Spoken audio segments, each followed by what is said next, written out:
Welcome to the nest. What's in your pockets? What are you carrying? I'm Ron. This is Crow's Blades, and you've just entered the crow's nest. I gotta turn the volume down a bit. Hey, so who's all up in this place, in this joint? Let's see. Metal Relic, he was first. And he wanted everybody to know he was first. Joe Kasprick, Henry G. Nikita Weaver, who's a boy, not a girl, and he's gay. He wanted everybody to know that as well. Don't know why, but okay. Well, welcome to the nest. What's in your pockets? What are you carrying? What'd you have for dinner? I can't even. What the hell did I have for dinner? I'm trying to. Damn. Oh, I had grilled cheese sandwiches and some chips for dinner. Let's see. Joe Kasprick.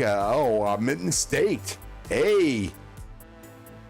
Brian F., welcome to the nest. What's in your pockets? What are you carrying? Biff Brott. Welcome to the nest. Toyotas and Tools. Henry Salute. I had nothing for dinner, actually. Well, that's a shame. Derek for real. Ron Crow just wanted to pop in and say, hey, you're in my earbud, but I gotta put my youngest to bed. He's being a pain in the ass. Tell her I said, hey, I will. And she's actually watching, so she knows you said hey. And by the way, I'll probably be here when you're done putting your youngest to bed. Shrimp and angel hair spaghetti. Ooh, that sounds good. Who's the cook, Henry? Derek Friel, he had a donut, and he's carrying the beef saxy. Nice. It's a little too rich for my blood at the moment. Toyo and Tools, I carried my Gerber Covert Fairborn today. Forgot my Microtech UTX ZDP at home. Gotcha. I hate it when that happens. Energy, well, not me. I didn't cook the damn shrimp. Damn it. Did you eat at home or eat out?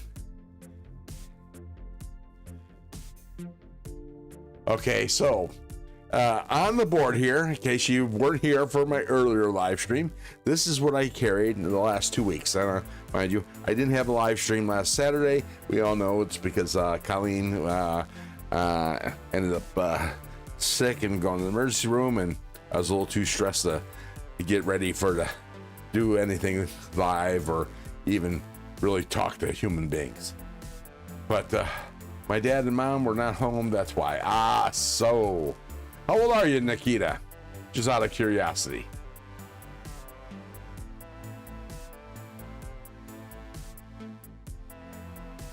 Nikita Weaver. But anyways, so this is what I carried this week. This is the Kershaw. I'm sorry, Kershaw. Wow, Jesus. This might be my last. You're in middle school. Well, welcome to the nest. Hey, Ron, did I hear you wanted a hiking trekking pole? If so, I got one for you. If shipping isn't outrageous. Oh, nope, not me. Now I do need I could possibly use a cane in the next couple of years, but no, I don't need a hiking trekking pole. Nope, I don't hike, I don't trek. And this is the the Kaiser Spitfire. Look at that blade. Isn't that sweet? And look at these wood handles. How straight grain that is. This McCurdy wood. I think that's how you pronounce it. At least that's how I'm pronouncing it. Kodiak Edge. Welcome to the nest. What's in your pockets? A Kershaw. Now, sorry, I misspoke. I don't know why I said I got Kershaw on the brain because I was watching Nafaholics. and Brian F. and those guys. Brian F. was talking about a bunch of Kershaws. I do have 2 Kershaws sitting here, which we can go into once I show these off. I have 2 Kershaw Iridiums, one from China and one from the U.S. in MagnaCut. Ron, Derek Friel, I feel you're on the rough weekend last week. Had to call 911 for Grandpa Friel. Ooh, I'm sorry about that, buddy. Ooh, yeah. Colleen's blood pressure was, when in the hospital, in the emergency room, her blood pressure was extremely high. She had cardiac, oh God, I can't remember what it's called, but she's getting better now. Yeah, she is doing much better. I hope your Grandpa Friel is doing better as well. I'm a Kershaw ZT fan, being their local thing. No, nice. You're up the Great Northwest. Nice.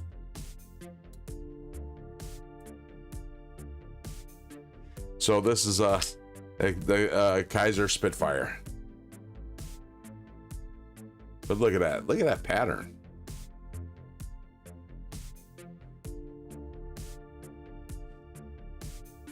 I don't know why you're talking. Hang on. I gotta silence a web page.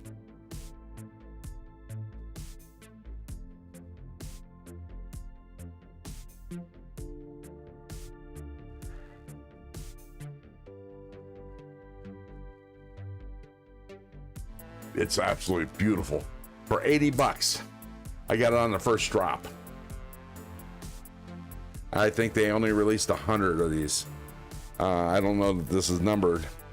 They only released 100 of them on the first drop. Doesn't appear to be numbered. Of course, there's actually no billboarding on this blade at all. And I'm not seeing any writing.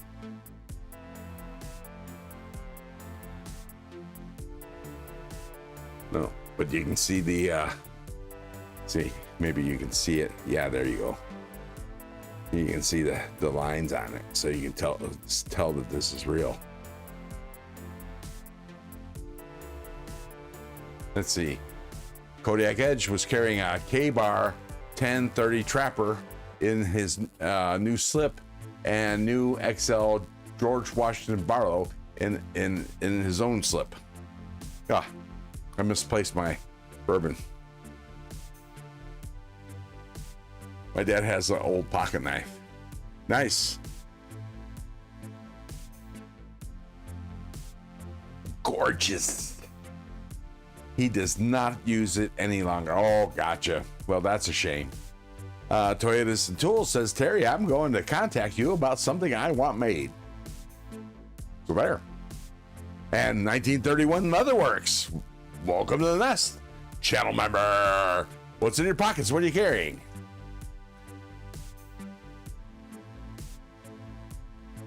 I misplaced my mouse. There we go. I think I'm actually literally caught up. All right. And so this knife, Leonetier. Bonjour. That's the extent of my French. Welcome to the nest. What's in your pockets? What are you carrying? And this is the Sativian ST 134? No, 154. It's in 14C28N. It's a biggin. 3.5 inch blade, about 3 1/4 inch cutting edge, 14C28N, and it's, look at that. I'm gonna hold this up to my face here so you can see this. Actually, it'll be better if my face is bigified. So I'm gonna bigify my face. Here we go. Hey! So look at this.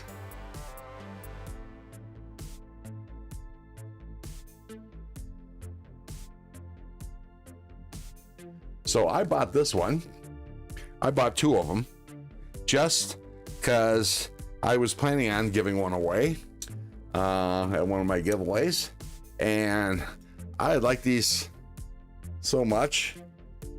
Oops. So much that I decided, screw the subscribers and members. I want both of them. But I couldn't do that to y'all. So I bought a 3rd one. And this one is going to be a giveaway. I think this one. Oh no, not this one. This one's gonna fix.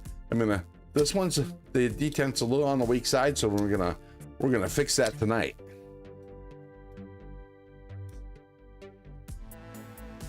Let's see, what am I missing? Jen Blaze TV, welcome to the nest. What's in your pockets? What are you carrying?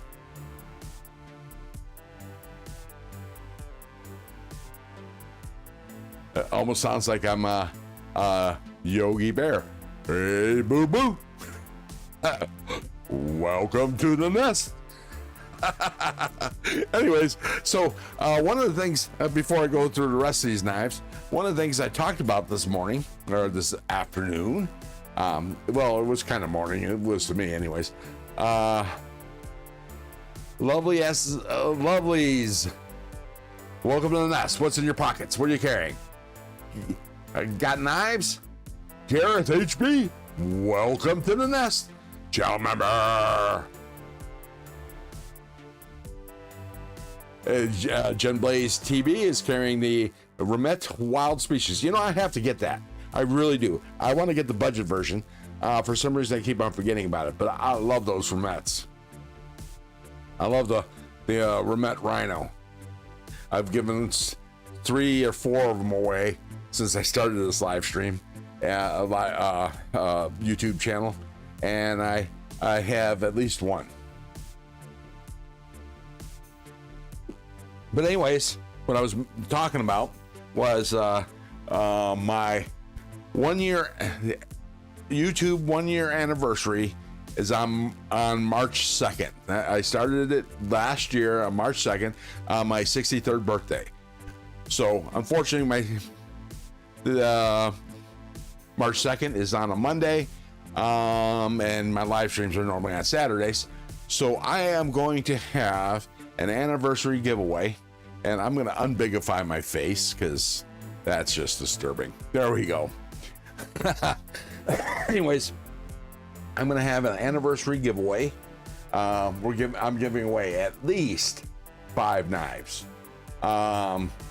3 to channel members and 2 to subscribers. Channel members, a channel member. If a channel member wins a members giveaway and actually wins a subscriber giveaway, he can get away with 2 knives, actually 4 knives, because I am giving away at least 10 knives to 5 lucky people. Ron, did you know you are a champ? Well, thank you, Gareth. I appreciate that. And here's to your 3-month anniversary. Woohoo! Gareth HB, Hugo member for 3 months. Oh, you probably can't even hear the bell. Damn it. No, here we go. There we go. All righty. I don't even know if you can even hear that. Ron, wow. It's been a year already. Time flies. Yes, it does, doesn't it? And and here is another milestone. All right. I have yet to repeat a Hawaiian shirt for a live stream. I don't know how many live streams, I got to count it out, how many live streams I did, but not a single repeat Hawaiian shirt. There might have been repeat patterns because I have some of my Hawaiian shirts I actually have several of, or at least a couple of, but I had not worn a Hawaiian shirt twice on live streams. How about that? So anyways, five winners, 10 knives, and members should be present. There will be a members giveaway video, entry video. It's going to be for members only. So, but what we'll do is I'm going to have one column A and a column B, and the chosen winner will get to choose which knife they want from column A and which knife they want from column B. If a member is not present, they still win a pair of knives, but they do not get to choose. So what will end up happening is their turn will be skipped, and we'll pick a new winner. They'll get to pick a knife, and we'll reserve the last two knives for that member that's not present. I think it's going to be awesome. It's going to be fun, especially when you get to choose and have to make a decision. Make two decisions, because you got to choose two knives. You got the primary column and you got the secondary column. And yeah, so there's that. But so that's going to be on February 28th at 2 p.m. We're going to start off the festivities. One of the knives, at least one of the knives, is going to be a Jimmy Crow. He's given me two knives for milestones, and well, actually, the second one hasn't arrived yet. It arrives on Monday. You know, I might be coming down with something. I got a scratchy throat. Anyways, which I'm just now feeling. Anyways, yeah. So, but I think it's only going to be one Jimmy Crow. I'm going to save the other one for 1,000 subscriber giveaway. I am 400 subscribers away, or 365 subscribers away from 1,000. So we'll see. The numbers haven't changed much in the last 3 months, so it's going to be slow going, and I'm guessing a lot of y'all are in crap for brains over there at Adventure 50. I don't know if he's doing his big 3,000 subscriber giveaway, but you know, this live stream has been scheduled for months. Been on the calendar. Everybody who, you know what I find funny is every YouTuber that shouts out Scott N and the Knife Tube schedule are the ones that are most likely not to follow the schedule. Just saying. You know, I follow the schedule to a T. I never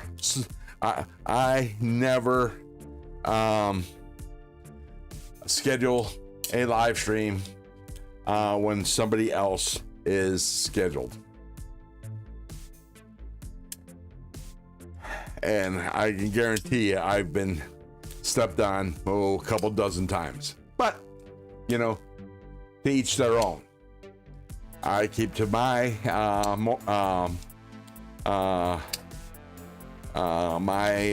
integrity, and I will never purposely step on somebody. I might run long and step on them a little bit, but that's only because I'm having a really good time, and it's hard to stop. I just have such a good time entertaining or talking to y'all. Thank you, lovies. Hey, watch the knives. Hey, what's up? I've got to send Jimmy Crow a few. He is a super good guy. Yes, he is. And I keep on meaning to, but I keep on forgetting to send him a few knives for donations.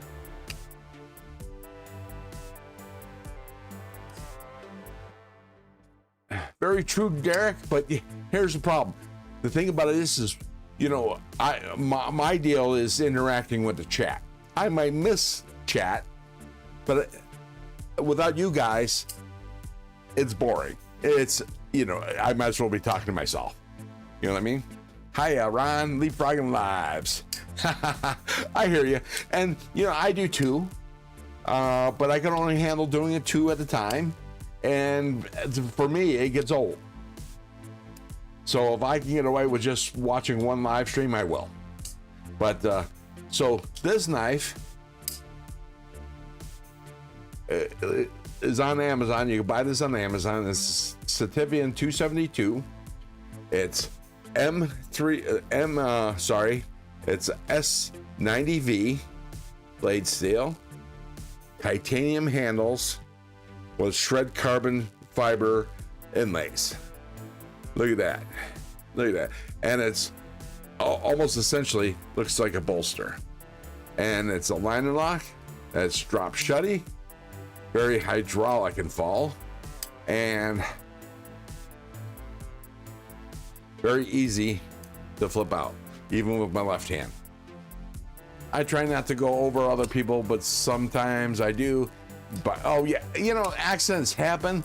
I can understand that, but it is what it is. More power to those that do. But karma's a bitch. I can't 2 at a time.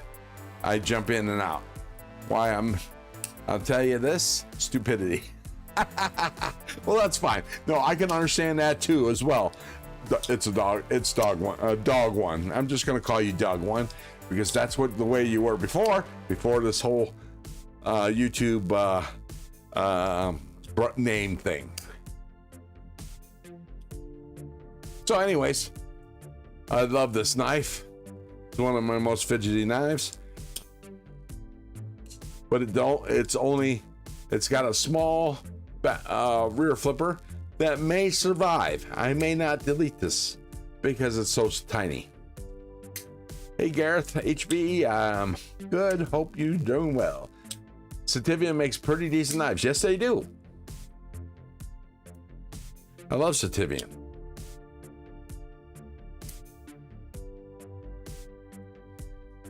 And then my next current favorite knife is the Olatan's Lemon Shark. I won as I mentioned in the live stream, previous live stream, I had won a Lemon Shark on a Olatan's giveaway on Facebook / Instagram. They sent it to me in 3 days. I like that knife so much that I ordered 2 more. And I also became an affiliate. So I have an affiliate link in the description of this live stream and previous live streams. Coupon for Sativian, for Olatan's knives, and it's 10% off. So yeah, exactly, Derek. Exactly. If you catch an Amazon sale, which I did, so the Sativian goes for $100 on Amazon. They had a 30% off coupon that you can only see. They didn't even advertise it. You can only see the coupon code if you had it in your shopping cart and went to check out. Did you read the whole message? There has been times I did not go live when on a adventure because someone else was. Yeah. Well, no, I can. Yeah. And I get you, Gareth. That last adventure I watched, you go on. That was cool. I like that. That was fun. Oh, I think my pivots. I'm gonna have to put some Loctite on this because I think the pivot came loose. Yeah, very loose. There we go. Green palm. Can a mod just eject green palm? Actually,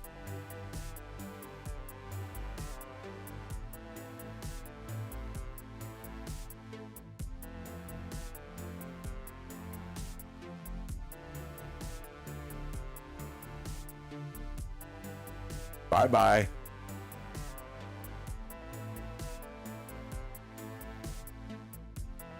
Sorry. Anti-Semitic anything does not go. Different religions or whatever, it's about that kind of crap. I could be tolerant, but anti-Semitism, bye-bye.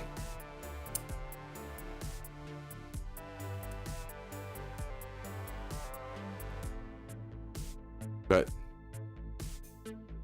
yeah, so the Sativian 272, keep an eye on it. There's a green one that's fantastic too, which I need to get.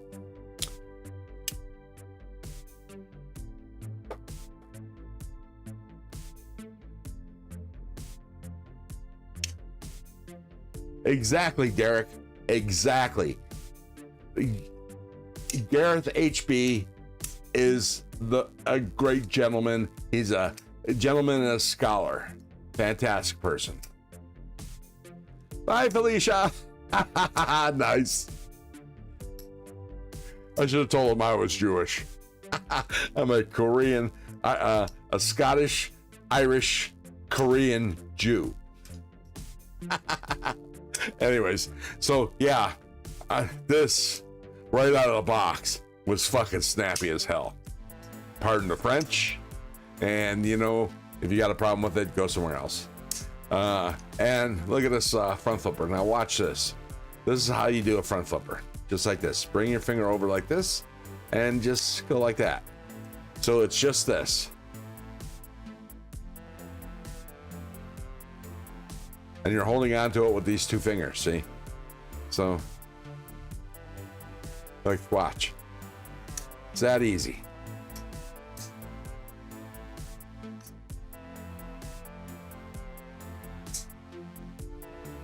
Is there a Ryan in here?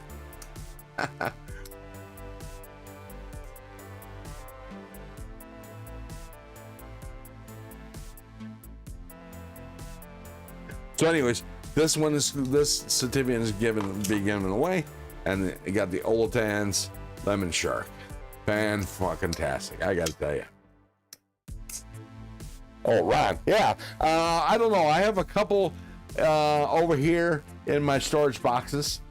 I think 2 over there, and then I got these 4. And yeah, I'm not counting this one because I'm giving this one away, but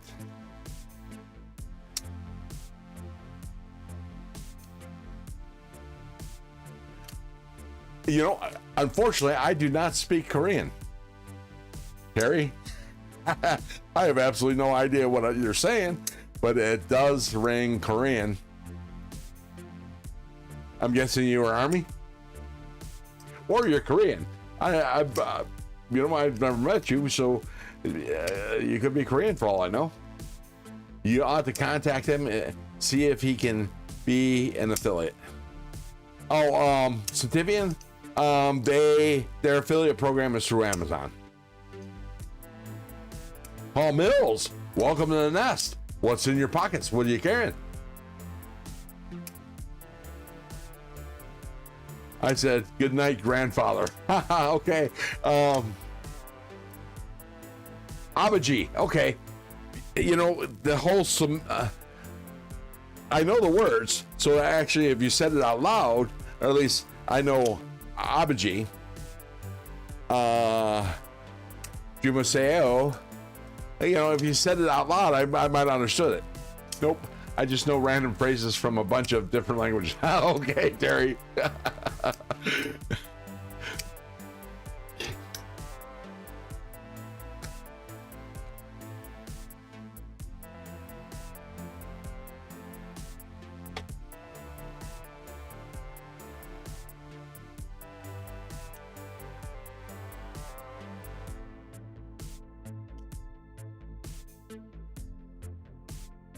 I just know annyeonghaseyo, or as they used to say in Pidgin, the Army folks used to say, is Anya Horsalmicha, and it's Anya Hashimika, and that's just hello, how are you, formally. I'll say, But yeah, I was a bad language student when my mom tried to teach me. My mom's 100% Korean. But, wow.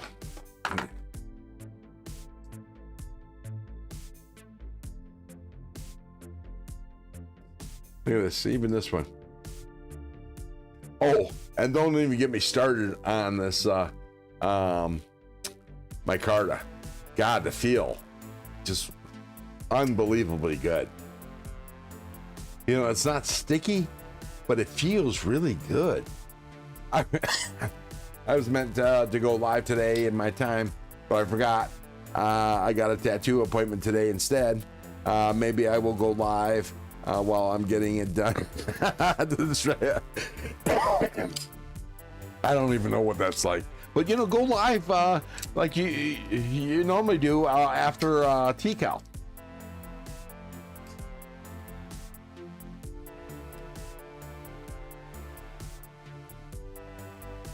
Gotcha, Terry. Nice. Yeah, I don't have a affinity for language. I took German 101 when I was stationed in Germany, and I had to be somewhat intoxicated before I would speak German to a German. But okay, so anyways, what I was planning on doing was working on a couple knives today. And so Mo Patty won this in the giveaway today. She was CSKF'd it. And to me, and this is a EMHTII D2 steel, but look at it, it's cool. And she chose this knife out of two knives because it's got purple handles. But to me, it feels a little on the mushy side. So we're gonna take this apart and we're gonna service it and try to tune it up. And you see that it's a bar lock, which I hate doing bar locks on a live stream because, you know, they're hard enough to do when in private. We'll put down my little work mat here. And we're gonna tune this baby up. Since the chat is slow,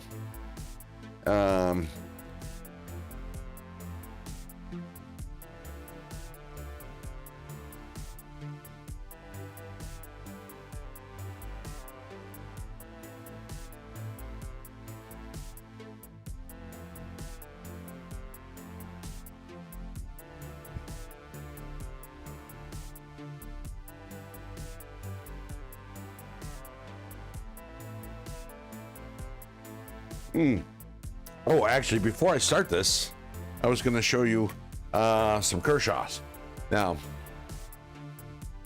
this button lock Kershaw, I recently won on Zach's Stuff live stream, who is on every Sunday at 12 o'clock, 12 p.m. Pacific time, 3 p.m. Eastern time. And this is USA made MagnaCut Iridium drop point blade. Unfortunately, it's a button lock, which kind of blows, but you know, whatever. It's still snappy though.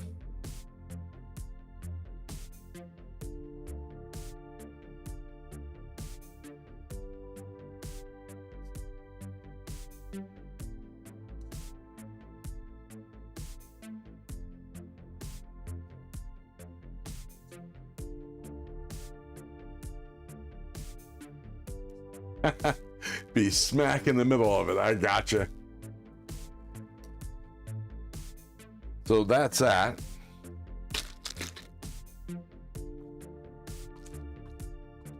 That's a Kershaw Iridium MagnaCut drop point blade. Oh, where's the Kaiser box? Oh, there he is. All right. And then I have this Kershaw Iridium that I actually paid my money for about a year or so ago. And this is the Iridium. It's actually, I believe it's in D2 steel. And this is a Chinese Iridium Kershaw. And This is, oops, could be considered a sheep's foot or reverse tanto. It is only one bevel, but crossbar lock.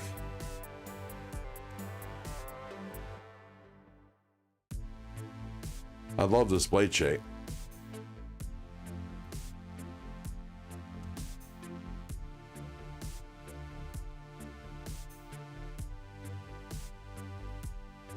Gareth, can you speak any French? I even got a little Japanese. Isn't that a song? Came out in the 70s. I have a little Japanese. Gareth, don't you and your wife speak Afrikaans? No, Afrikaans. Afrikaans. Derek, for real, Afrikaans. Afrikaans is a different thing. No, only French from TV.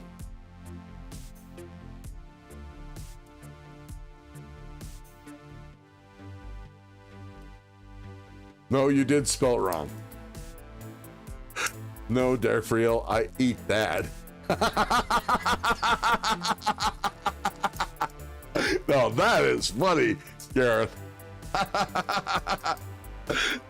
Spanish is the only other language I know more than one or two phrases of. I know very little Spanish.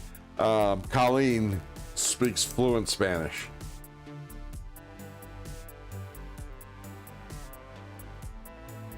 Jen Blaze says he can speak French. He can speak some dirty French, aka Creole. But anyways, so these are my Kershaws. I also have a Kershaw Highball over there and a Kershaw Appa. And that's all the Kershaws I have. I think it's just the 4.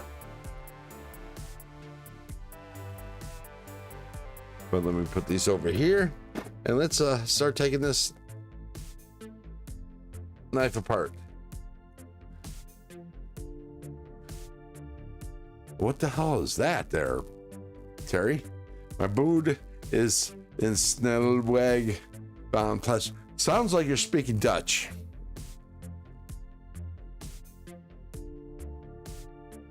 I know more Spanish than my kids, mom, and she's half Mexican. Gotcha. All right, well, actually, before I take that knife apart, why don't I bring the live stream up and go out for a smoke, and I'll take you with me.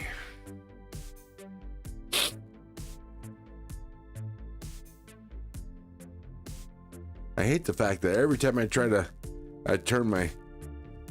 YouTube, it asks me if I want to broadcast it to my TV.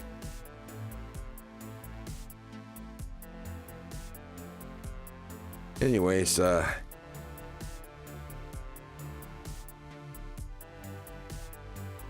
here we go.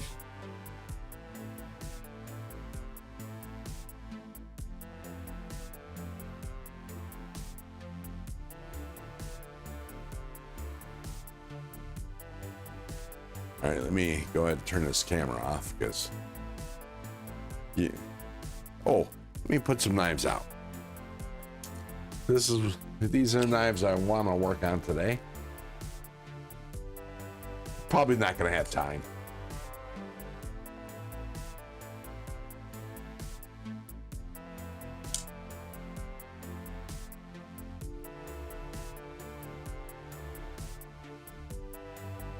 And there's one more over here. Did I put it someplace else? Just had it out. Damn it. Where'd it go? Brand new knife. It's got a little bit of lock stick.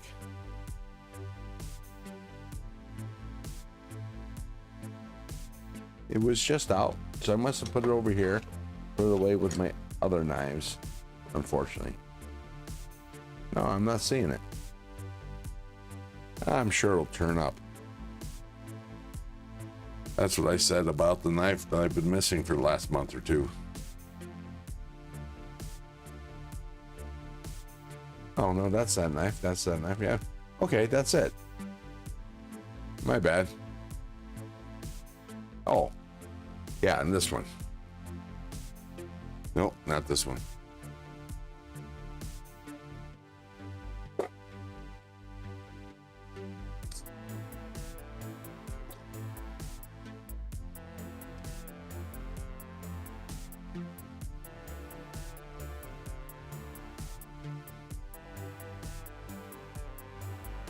There we go.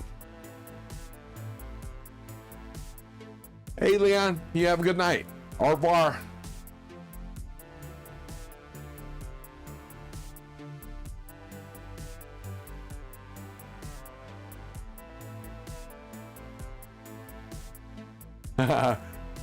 Terry, Gareth wants to know, do you know what you said?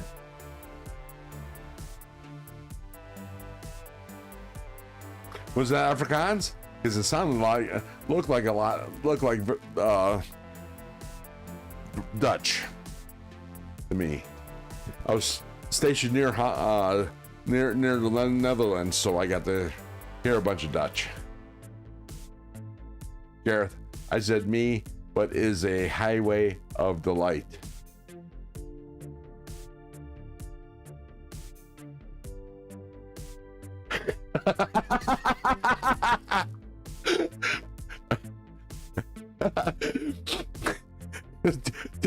Terry said his ass is a railway to pleasure. What the hell's pleasure?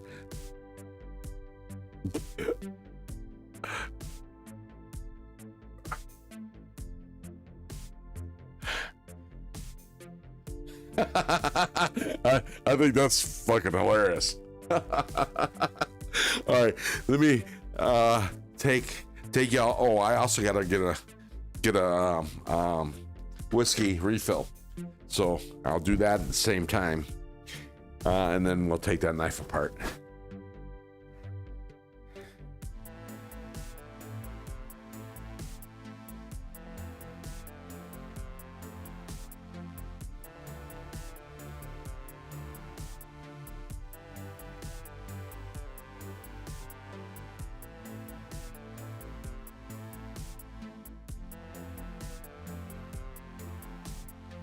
Oops. All right. So you guys are all with me. Oh, I'm gonna have to get some more lights too. How would it be like Terry when I grow up?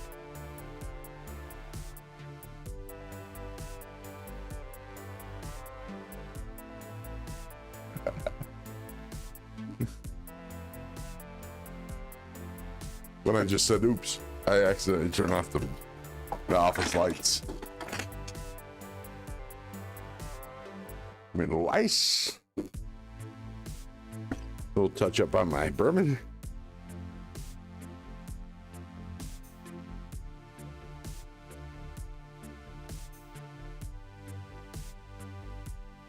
There we go.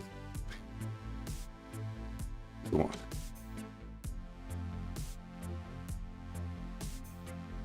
Woohoo! Well, shit, I got that beat. I thought you was old.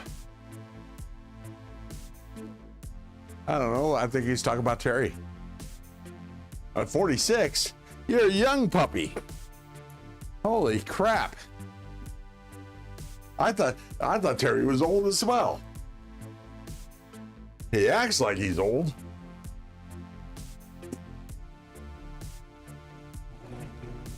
Sorry about the noise. My garage door.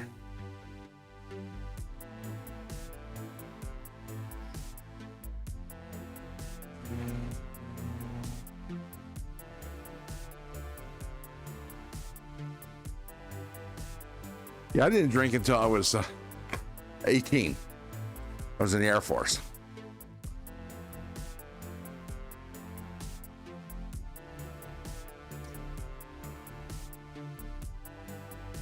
Is that your birthday?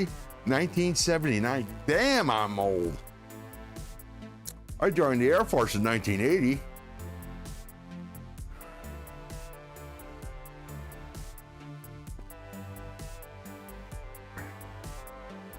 Derek's birthday is 8/18/1980. My first day in the Air Force was July 7th of 1980. ADHD with a dollop of tism.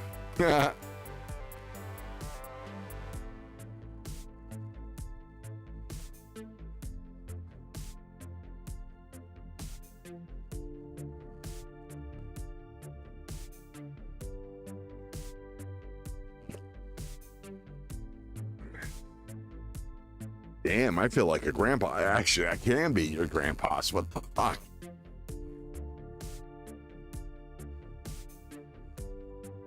Hell, my son's older than y'all. No, not really. He's a little older than my son. My son was born in '84. There you go.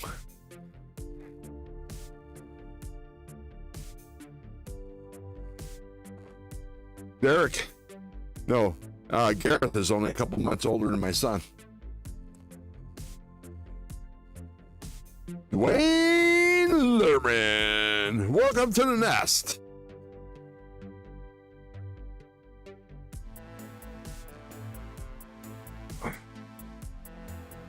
The night owls are out. We'll leave the amateurs for amateur hour, and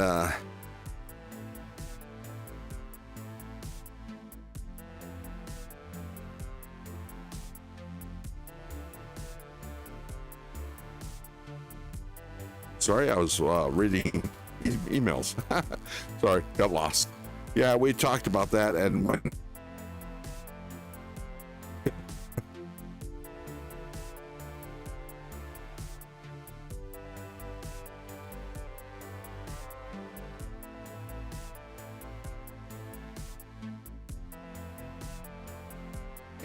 yeah, this is 67. Well, I'm 60. I'm 63. In 3 weeks, I turned 64, so I'm not quite as old as your dad, but close. Ron, I got pretty decent memory, unless it's my short term. Yeah, me too. My short term is shit.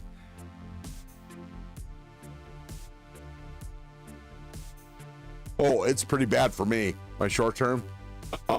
Whenever I have, I have a company car, and every time I fill up with gas, I got to put the mileage in, and I have to go back 3 times.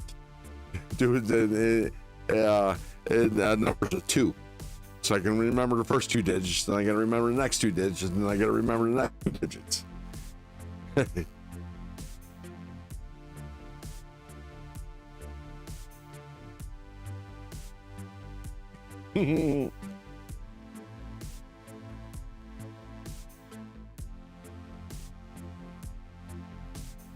Yeah, I was 18 when you were born.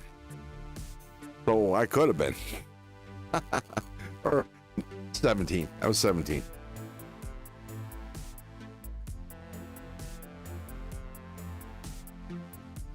The oldest kid is 25.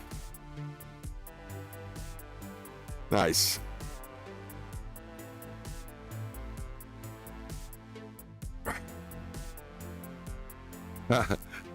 and Dwayne Letterman's yeah, I guess close to my age. And some of you fuckers are older than I thought you were.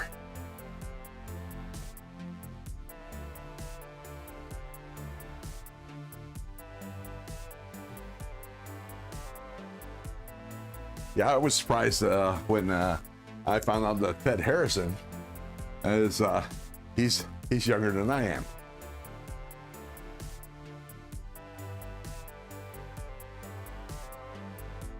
Oh, I misplaced my whiskey.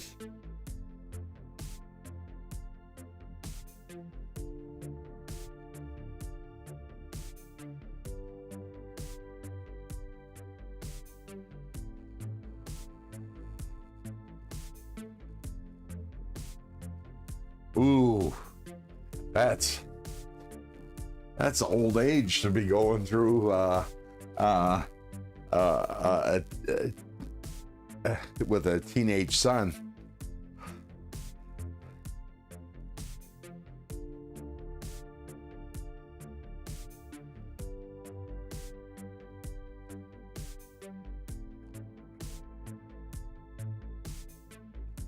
Oh, I forgot to take my jacket off.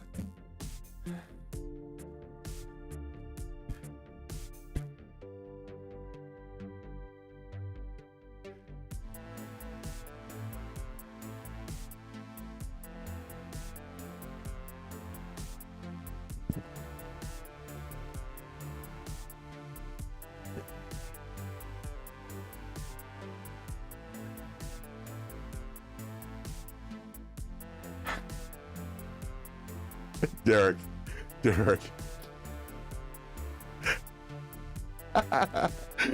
Okay, Derek, you know what you just wrote, right? I'll be 53 woman graduates. Okay, now he knows. I'll be 52 when my son graduates. There you go. Yeah, voice to text sucks. All right, so let's put these knives aside. And we'll start on the first one.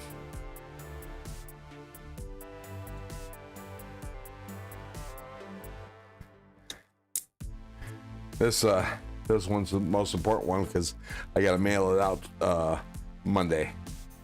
So let's go ahead and take this one apart.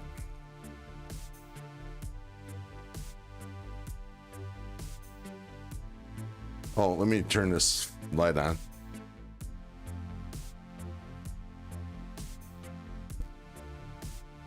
And it's a little bright, so I'll bring it down.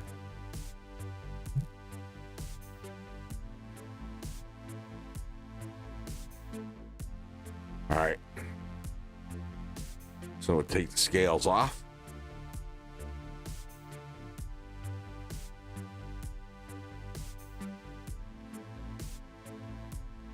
Actually, let me zoom in a little bit.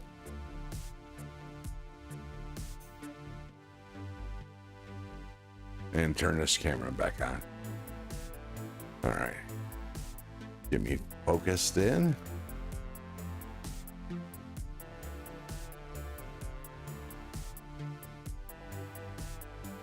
Okay.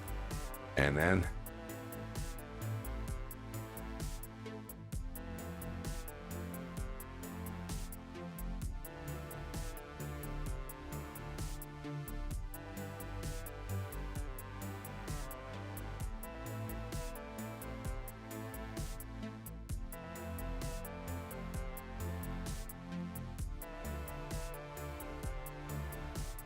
bring that down.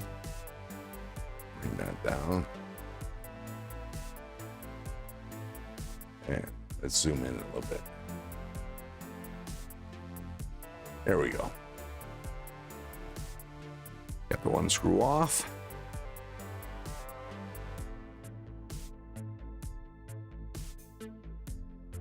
Yeah, it does. I hate voice to text. That's okay, Derek. We understand.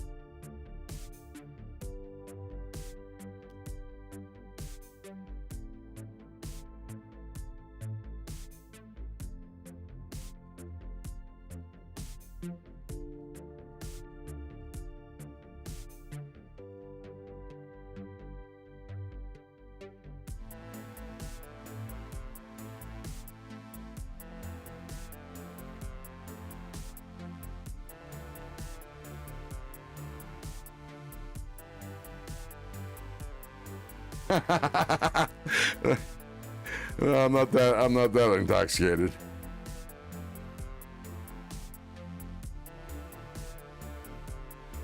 Thanks, Derek. No, it's hard to really keep track of everything when, I'm trying to do something and read the chat at the same time. That's all.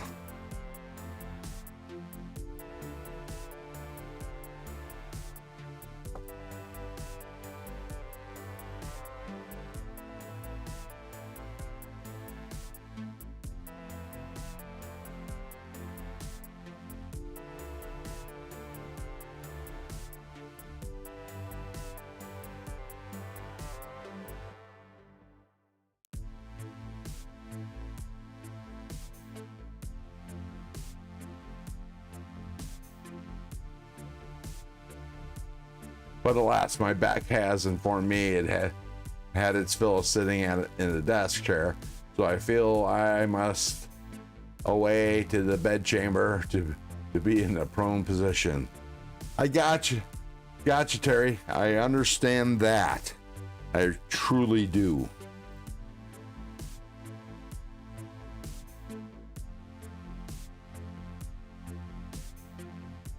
You have a good night, Terry. Thanks for stopping in. Hit that thumbs up button on your way out, please. Oops.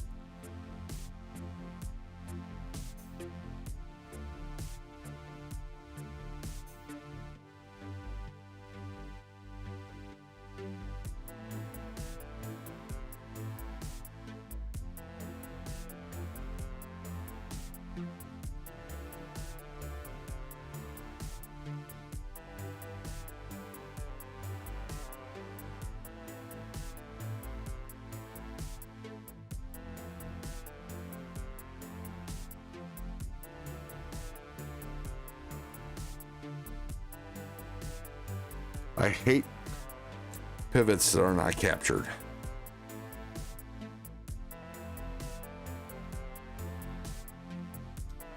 Oh, rats. All right, we'll take that scale off. Wow, look how much oil is in this.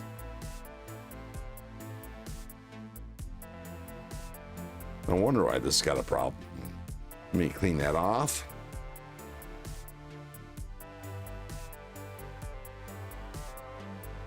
Oh, isopropyl alcohol.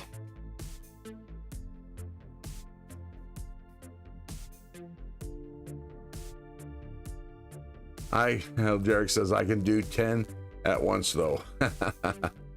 Not me.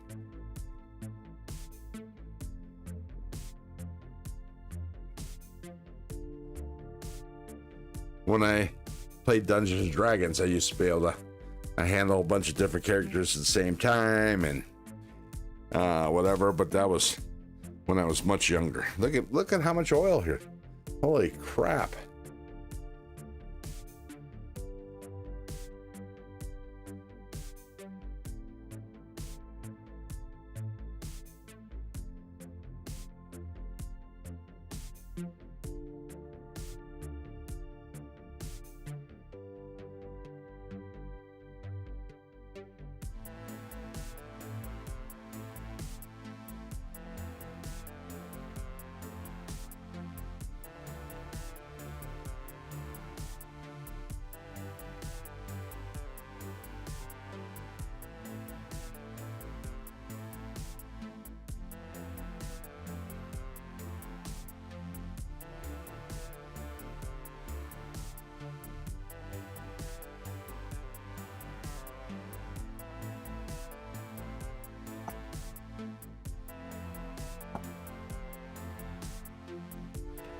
All right, let me clean this off of all this oil. Jesus.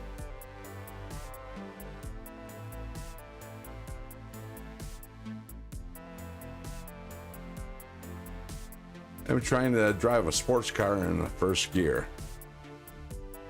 Oh, I'm like trying to drive a sports. I get it.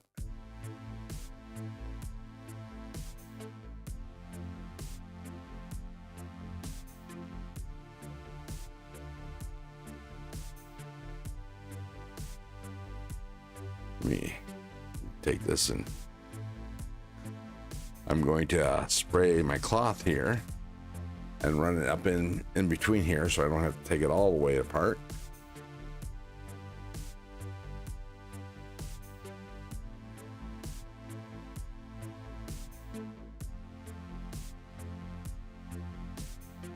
Actually, let me get this Allen wrench.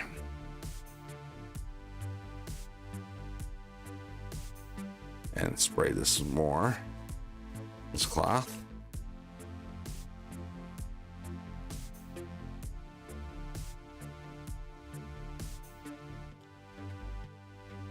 This might be all I have to do to this knife. Is to clean up all the old oil and put in some Slickamol.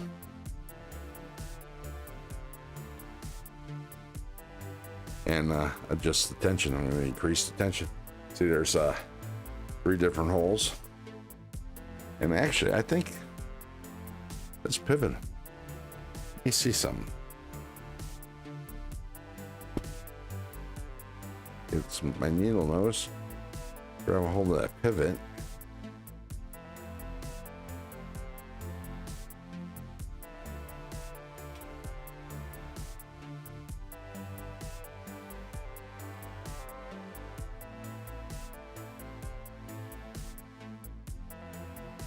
Holy crap, the pivot screw was a 7.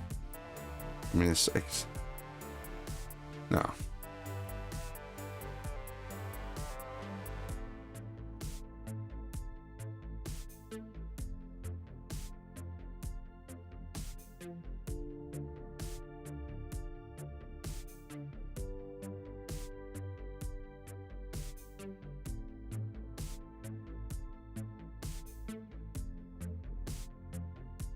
No. Yeah, that's just a...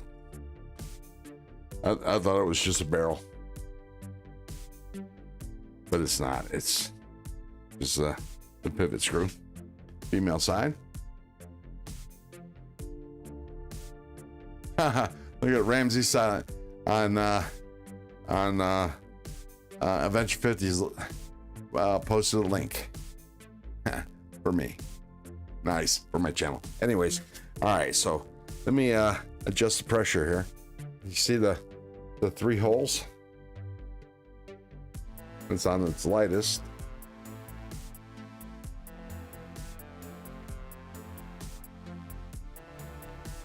And let me stretch the spring out a bit.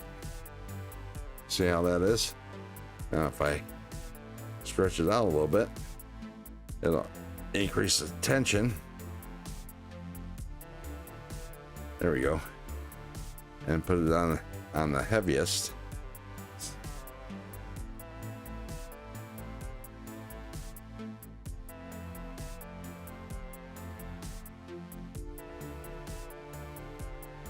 There we go. This one's in the middle. So we'll take this out. This finger is the finger that I cut the tip off, and so the tip doesn't have any feeling, so I can barely use it. Let me stretch the spring out a bit. There we go. And then put it in its hole. Increase the tension. Because the only problem with this knife was it was feeling a little mushy. And I think adjusting the spring pressure here will do that. There we go. Nice, nice. All right, so let me look at that oil. Gonna clean off all this grease. Hey Ron, after the live stream, check your IG. Okay. Will do.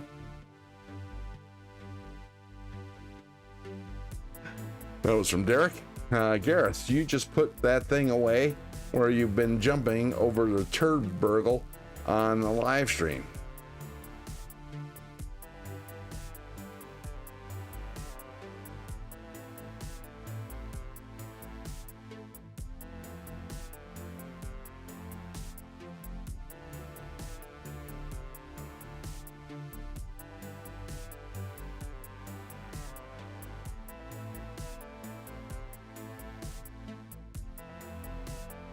I am jumping over 3 lives, but sit on here, Lafella. Nice. I'm guessing you're in Shay's live stream as well.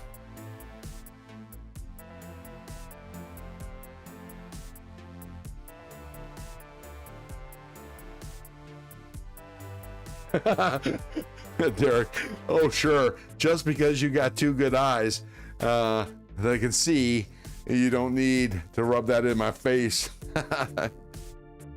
Why not, Derek? It's fun making fun of the disadvantaged. Don't you know that?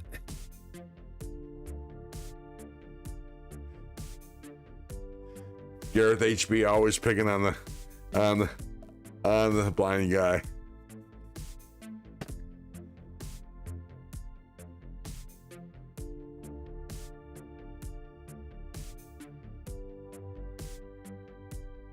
I'll wish Derek for real, that's for my wife's face.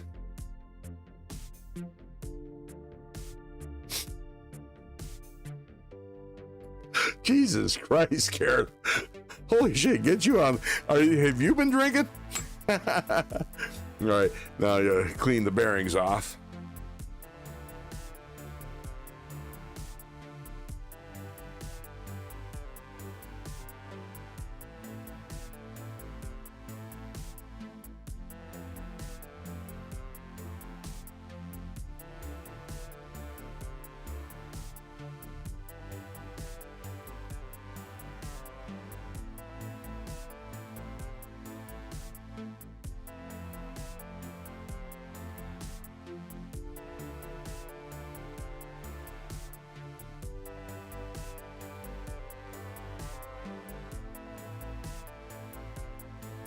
You guys are hilarious. All right, so I'm cleaning off this last bearing, and we'll put the knife back together.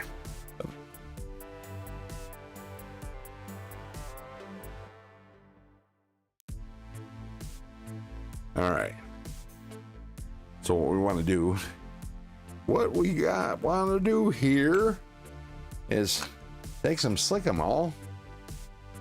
I have some dregs left in this. Right here. Oh no, this is the full one.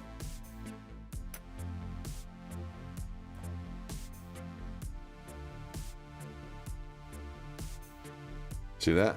A little bit of Slick'em-all left in this container.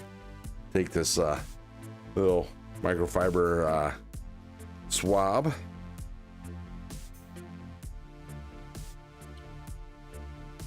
Put a little Slick'em-all in the bearing channel.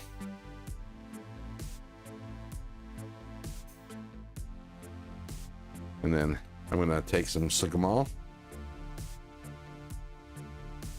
put them between my fingers here like this, like that. See that? And rub my fingers together a little bit.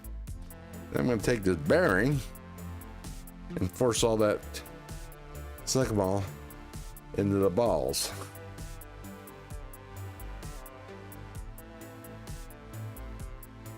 And I'm going to put that bearing in that spot and then do it again for the other bearing.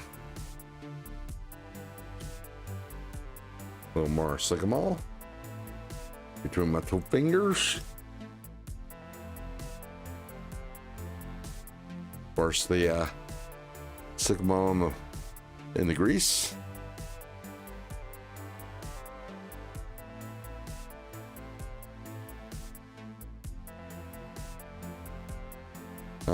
That's gonna be a challenge.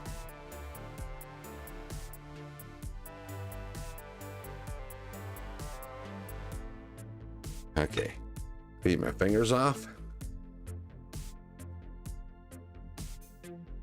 Wait a minute. You're gone this weekend, right? Who are you talking about? Derek? You talking to Gareth?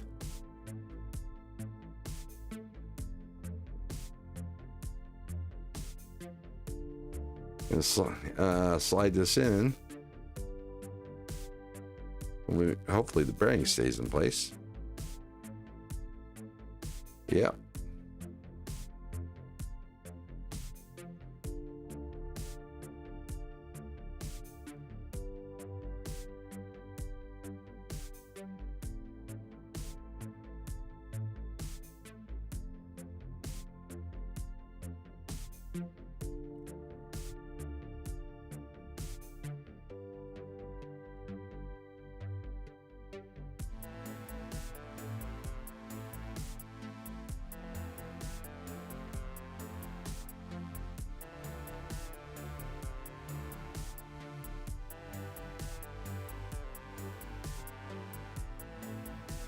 All right. So I'm going to attempt. Oh, yeah, that's not right. There we go.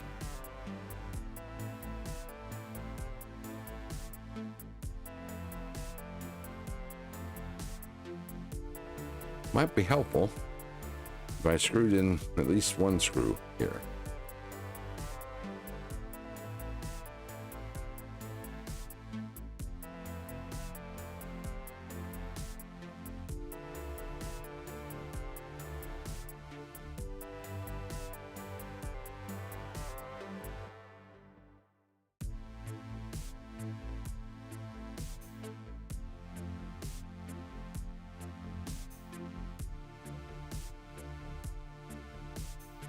Ah, crap.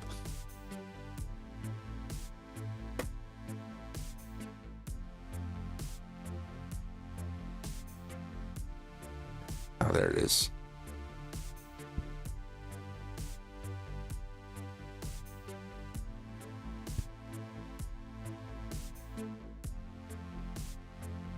Good thing these screws are shiny. Whoa. Yeah, looks like everybody abandoned me. Except for Gareth and oh, Cliff Brott. Hey Cliff. Howdy.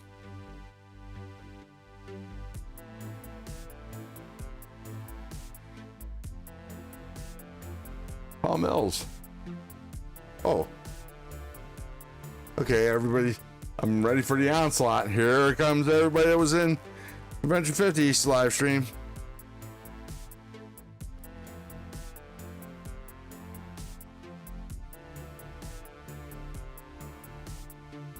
Welcome to the nest, everybody. Deneen, welcome to the nest. What's in your pockets? I am attempting to work on a crossbar lock, a knife. While on the live stream, which my better judgment tells me I shouldn't have done this, but you know, what the hell.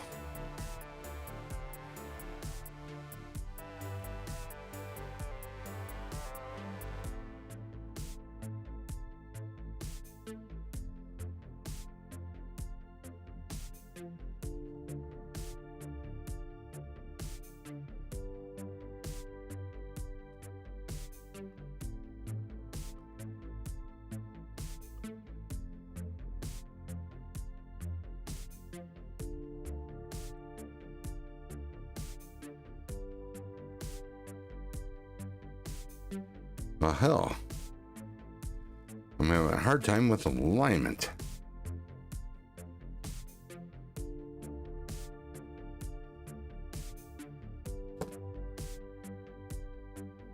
You know, as we all know, doing something on the live stream, something on live is infinitely makes it that much more harder.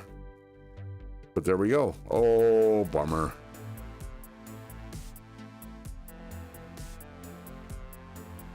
So, good thing you guys can't see what exactly I just did wrong. And I'm not going to tell you.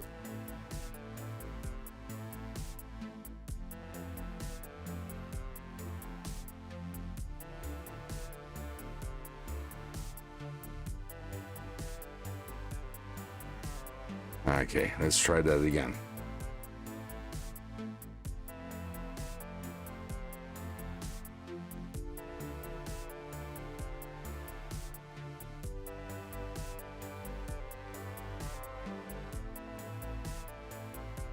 Okay, folks, speak up.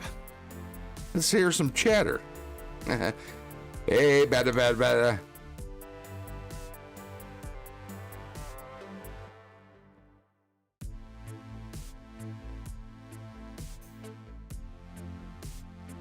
Hey, bada. All right, so now I'm gonna have to put this on here.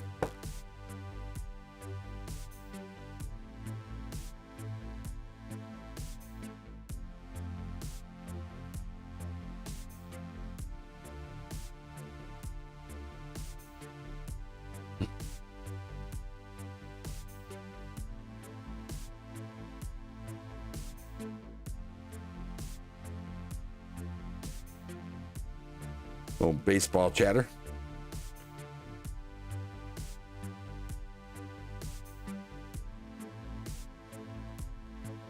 Come on. Oh, it's getting there. Almost there. There we go. Finally, got the pivot screw in. All right. There'll be time to clean up that blade after the fact. There we go. Put the other pivot screw in. That actually worked out pretty good. Roger Baker, nest member. Welcome to the nest.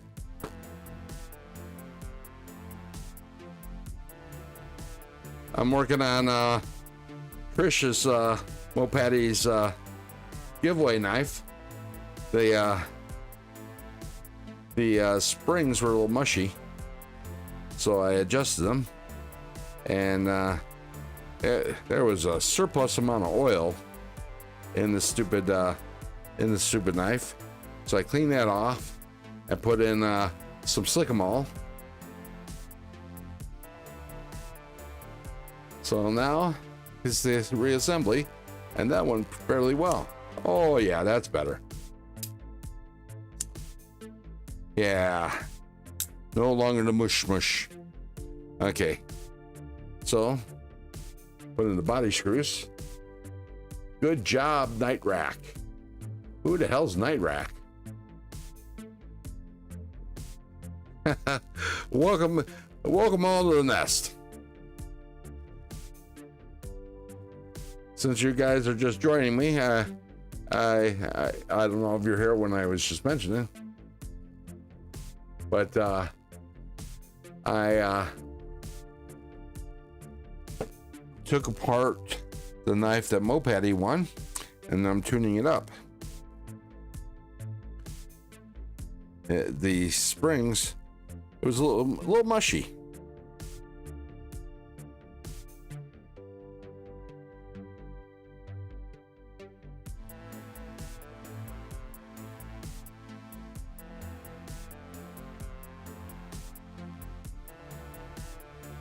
So did Adventure 50 do his big 3,000 sub giveaway tonight?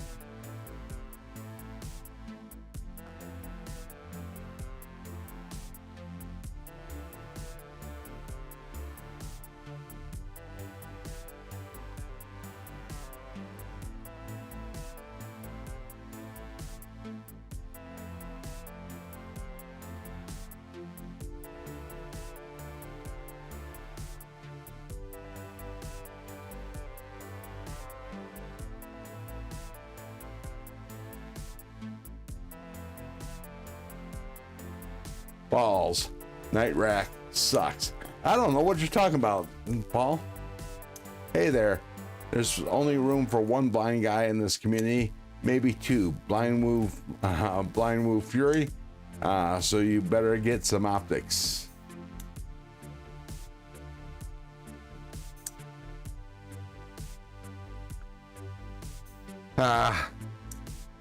So let me clean this knife off.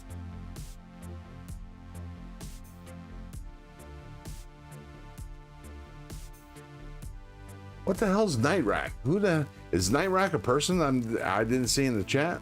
I'm gonna have to go back in the chat and check, because nobody's talking to me. Damn it.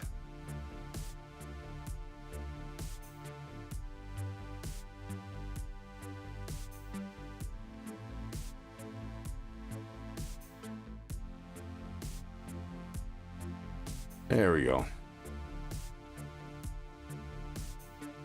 Night Rack at night and day rack during the day, Ron. But what's rack? What's a day rack? What's a night rack? During the day, Ron. Oh, Derek. Jesus. Gotcha. Okay, I get it now. Holy crap. Bless his heart. Fuck you, Derek. You and your southern shit. Oh, sorry, Deneen. I forgot. Pardon my French.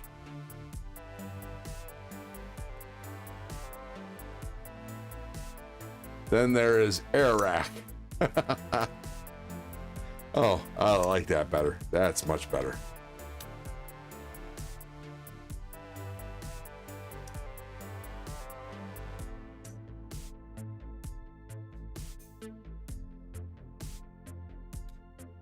Beautiful.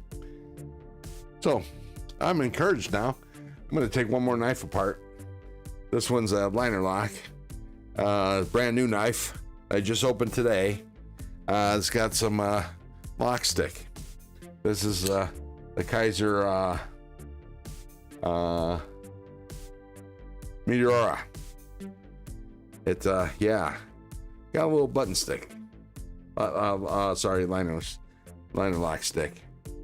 Ron, I've been trying to help you. I told you I was trying to help you out. Well, thank you. I appreciate it. But sometimes I can be a little dense, especially like I said, when I'm trying to do two, three things at a time. It can be a little, tough.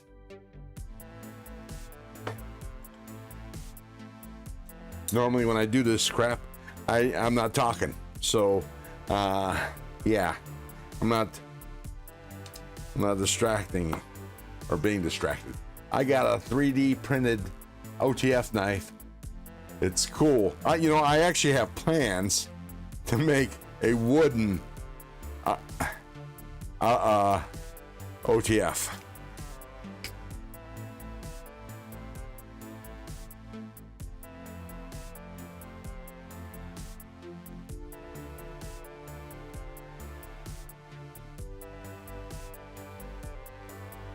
I didn't say I was dense. That's your words, not mine.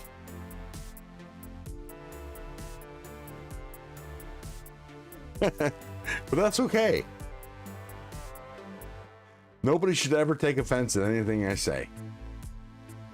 Most of it's in jest. And if not in jest, not terribly serious. I might mean it at the moment. But won't mean it in the next 10 minutes or so. Crap, oh, this is captured. Okay. So I just removed these screws on this side. I gotta remove the liner. I might as well tune it up. I got a feeling it's gonna be packed with oil.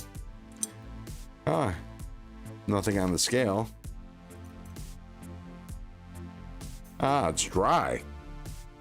Bone dry. Ain't nothing here. Oh, got the pin. Oop, there goes the bearing. Yeah. Wow, this is...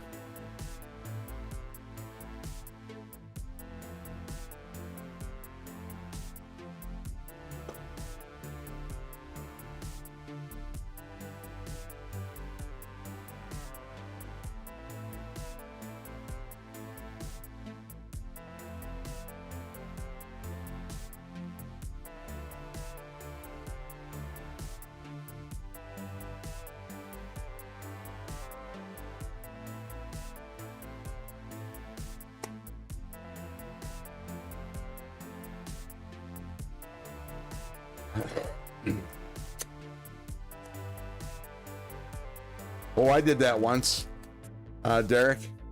I went to the wrong house. Unfortunately, it was after, we've been drinking. I went out for a smoke. Mind you, it was the middle of winter.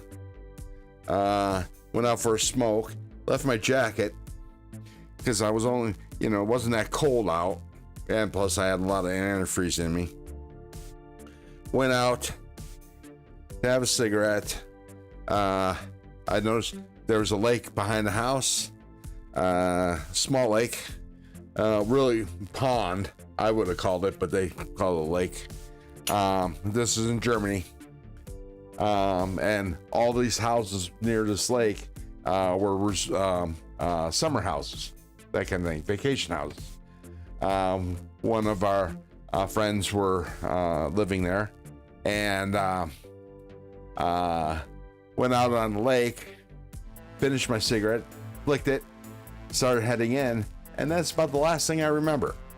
Apparently, after piecing it together, as I was walking back off the frozen lake, I had slipped, fell, cracked my head open, and knocked my ass out. Apparently, I was there for quite some time. Got up and attempted to get off the lake and slipping and sliding. By the time finally I got off the lake, got up to what I thought was the right house, but I exited the lake at a different place than I thought I was. Went to the wrong house. Went to a German's house, pounding on their door, and I'm thinking my buddies were all playing jokes on me because I have no idea how long I was outside. Well, the German resident called the Polizei, which is the German police, and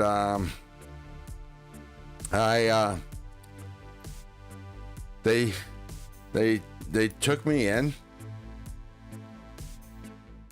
and the only thing I can remember from that is I remember being in the German police station and them giving me a warm blanket, and that German was my best friend.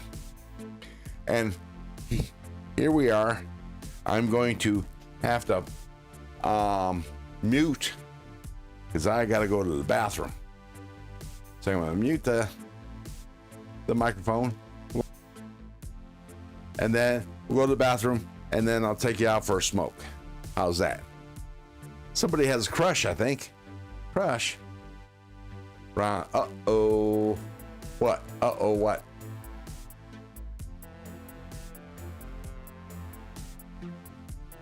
Oh, wait, but the story's not over.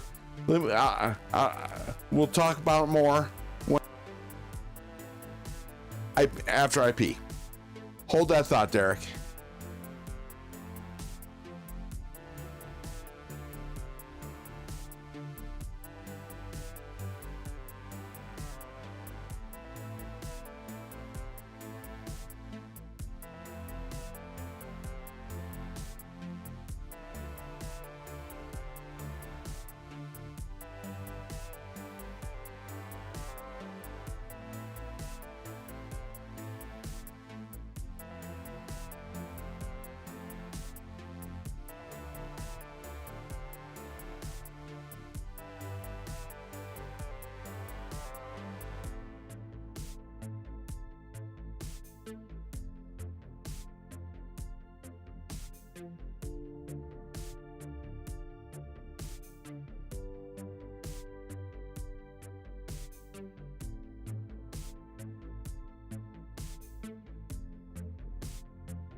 I am back. I'm going to grab my phone, take you out. I'm going to tell you the rest of the story. So, the people's houses, the German person's house that I was pounding on the door, they call the German Polizei. They come and they take me in and to the local police station. And The only thing I remember from the police station is this big, tall, blonde-haired, blue-eyed German, not a cop, give me a blanket. And he became my best friend. Seriously.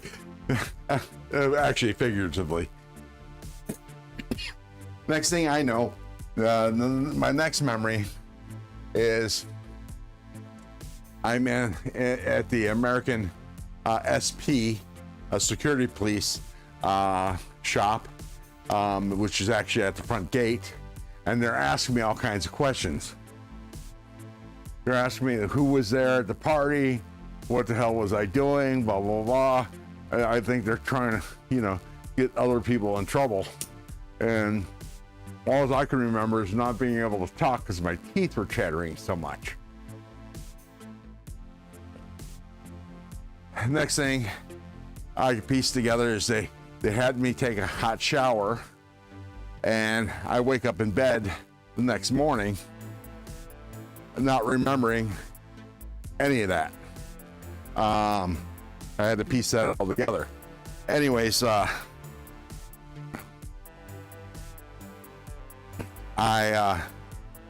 did I unmute my phone? I mean, unmute my microphone? Because maybe I'm talking and nobody's hearing what I'm saying.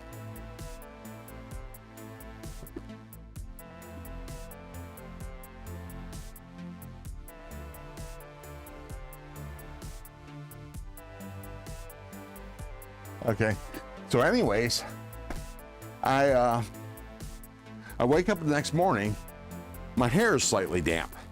So I'm like, what the hell? So I reach back the back of my head, which is damp. I pull my hand away and there's blood. So apparently when I hit the back of my head hit the ice, I cracked my head open. I ended up getting a cut, and because of the cold, it's bleeding, or it didn't bleed.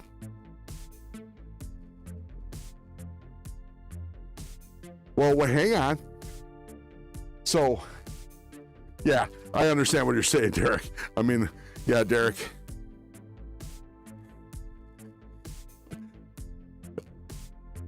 But anyways, so, now my head's bleeding, and I'm trying to piece everything together. I gotta go now. The little Air Force air station that I was stationed at didn't have a medic, didn't have any medical facilities, so I had to go to a German hospital, and I brought a German translator. Part of our squadron was a German translator, so they translated for phone calls and such.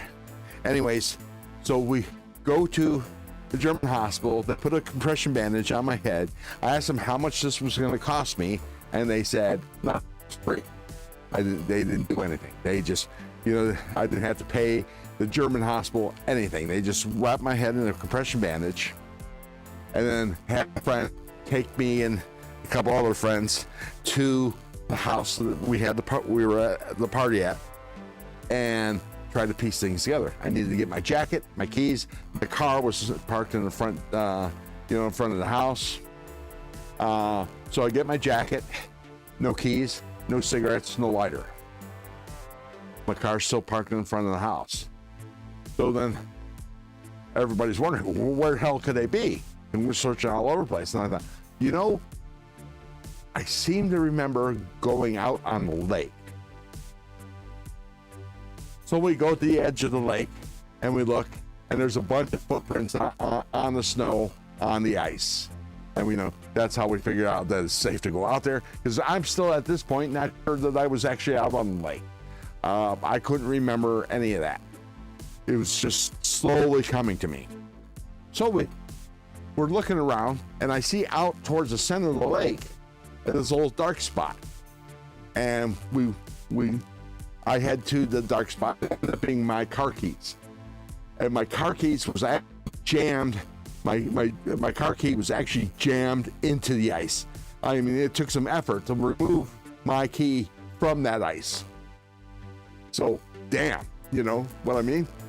And also, near there was a depression in the ice, as if it had some heat had laid there for quite some time. So you could see that the ice, I melted, my body heat melted the ice to make a depression in it. It's a damn good thing I didn't fucking freeze to death out there.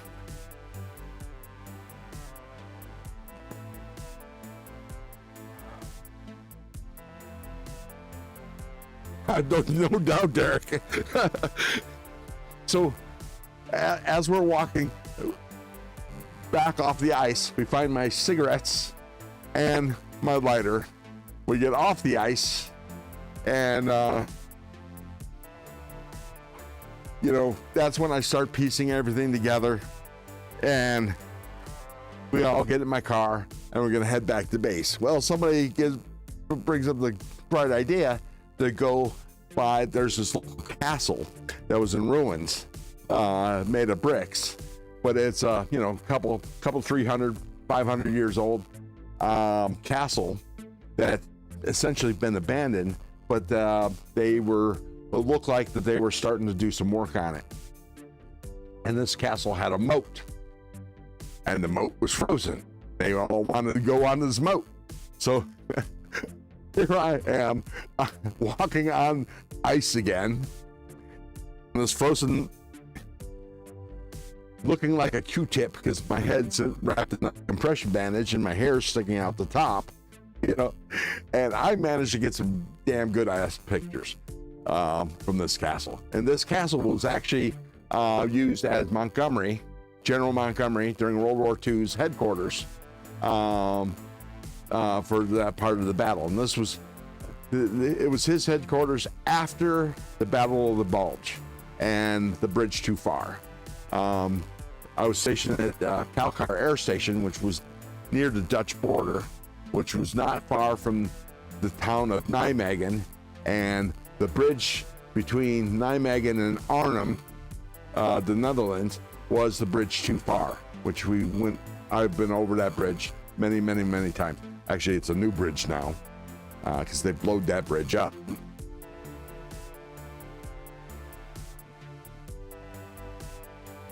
Yeah, me too. I mean, I got some pictures. I got them, but they're actually pictures because, you know, this happened in, you know, 1986, 1987, maybe 88. So we only had film back then. So to scan them in. Thanks, Henry. But since I left Kalkar, they've rebuilt that castle, modernized it, and now they have it for events and shit. It's a cool castle. For the life of me, I can't remember the name of the castle. But if you look at the map, Kalkar is near the Rhine River, a town near called Emmerich, and the place we used to go to McDonald's. So the city we used to go to McDonald's was Kleve, and Kleve is the place where King Henry VIII's, one of King Henry VIII's wife, Anne of Cleves, as the Cleves was the English way to pronounce Kleve. She was from Kleve.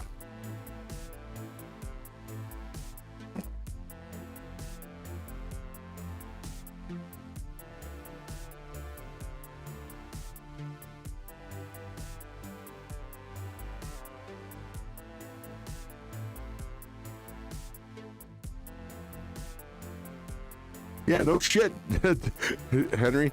But I'm catching up on the chat and seeing what Colleen said.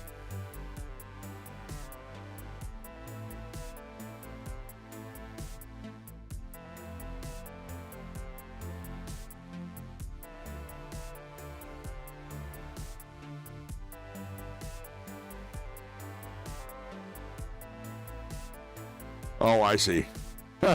Yeah. I can imagine you and me going out on the town there, Derek.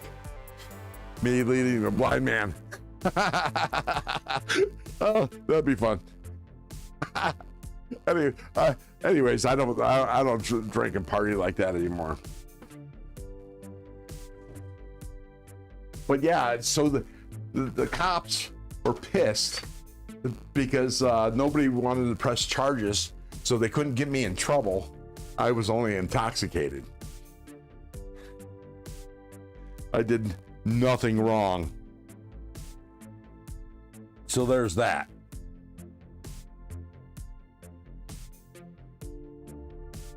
All right, so now I'm back inside. Let me finish putting this knife back together. I think this is the only knife I'm going to be working on. Or finish working on.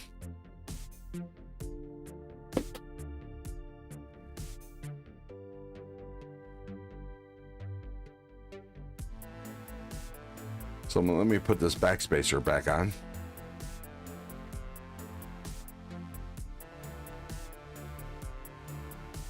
Actually, I'm going to try to catch up on the chat here.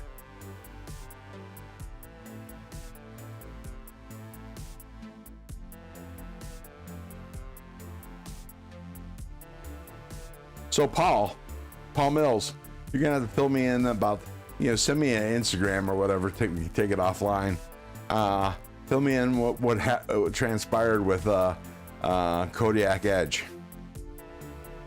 Because I came in on the end of that on Maddie's live stream, and I had no idea what was going on.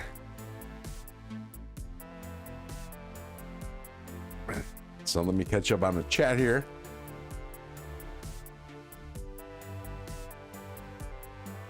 Oh, for sure, Derek. Let's see if I can highlight this part of the chat.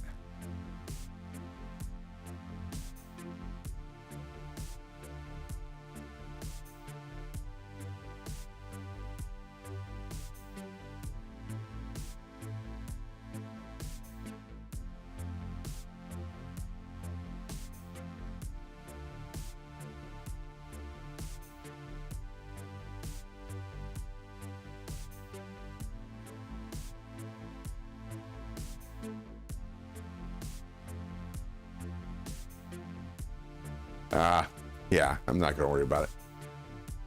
All right, anyways, you're not as good as we once were, but we're as good as once as we ever was. Nice. So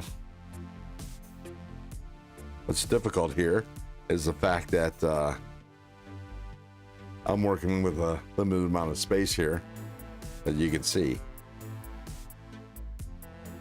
Let me put okay, there we go. Pivots in.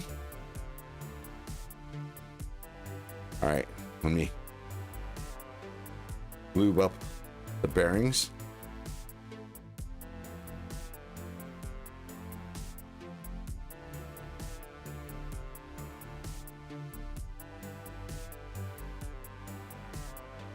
Put some more slick balm between my fingers.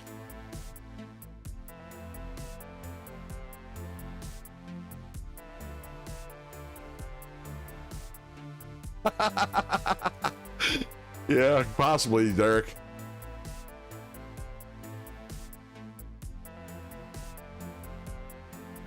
You know it's bad when I start understanding speech to text. And put the blade in place.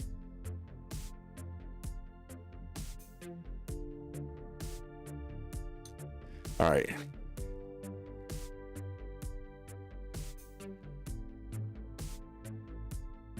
Actually, let me take the blade back out again.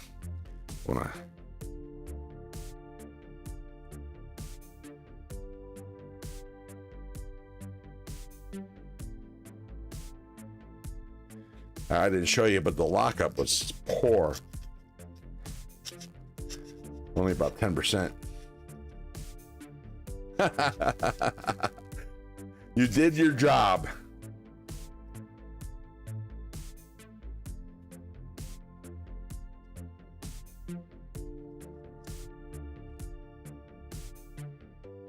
There we go.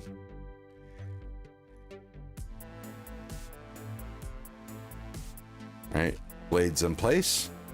I'm gonna increase the pivot tension. I mean the detent tension. There we go. Move up the other bearing.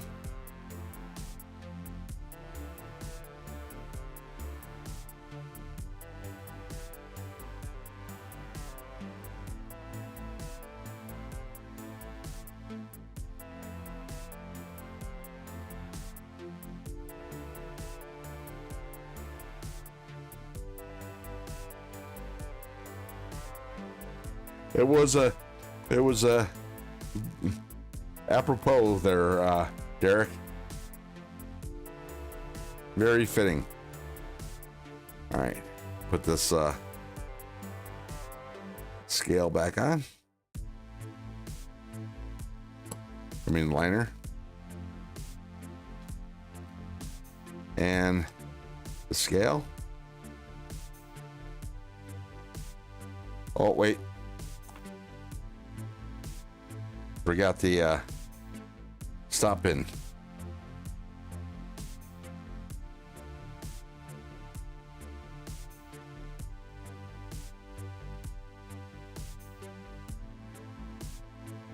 Oop. A little difficult to do when your hands are greasy. There we go. Got the stop pin in. Put the liner back on. Put the scale on. Pivot screw.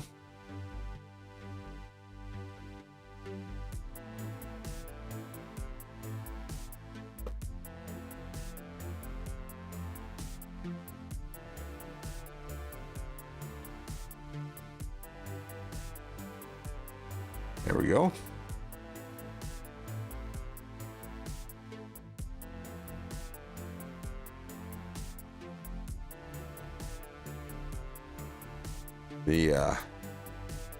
The screws are all T8s, which is good.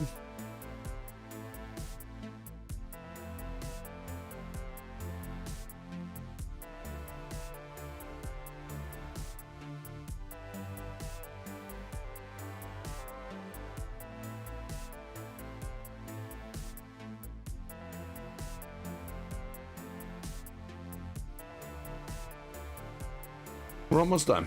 Hey, now you watch out using those big words.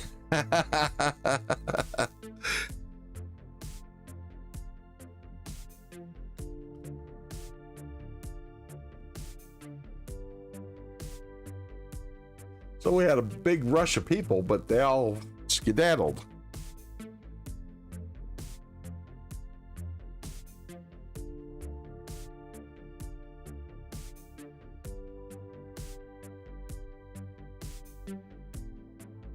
There we go. And so as you see, nobody should ever be afraid of putting a knife together, especially if it's a liner lock. Liner lock's a key thing is really when you take it apart, make sure that you keep track of the stop pins, because those little bastards, even if it feels like they're in solid, they'll fall out when you're not looking. Mr. Simon, I am drinking Bullet Bourbon. Henry G is Henry G. Good night, everyone. Catch you tomorrow. You have a good night there, Henry. We'll see you tomorrow. Hopefully, I think you participate in TCAL's lives. We'll see you in TCAL's live. If not, I'll see you later in the day. You have a good night.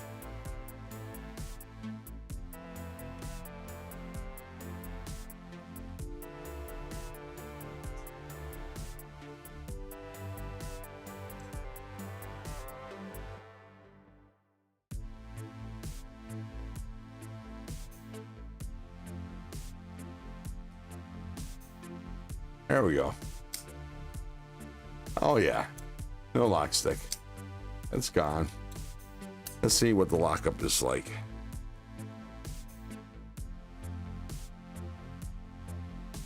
It's a little better.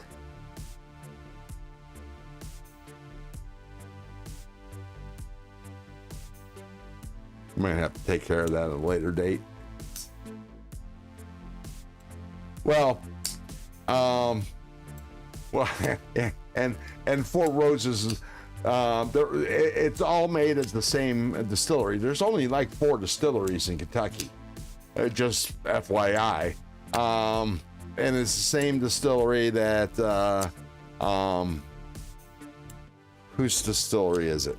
Got the life of me, I can't remember the name of the distillery. They make Four Roses. They make probably about 20 different bourbons, this distillery.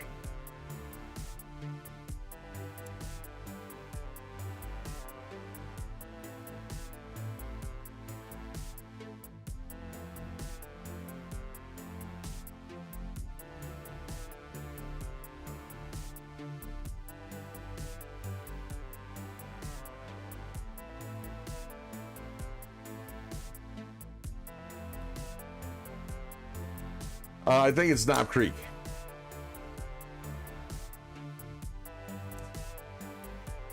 Oh yeah, much better. There we go.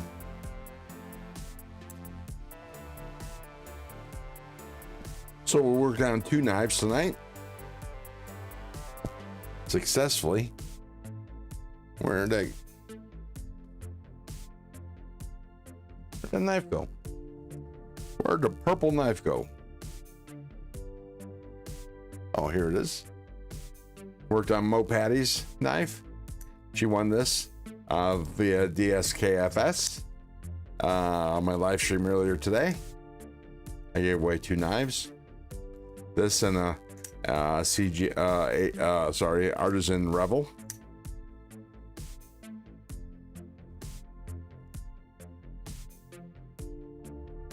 My old man and his buddy used to go down there for the machine gun shoot, and they did a tour of all the distilleries on Bourbon Road. Nice.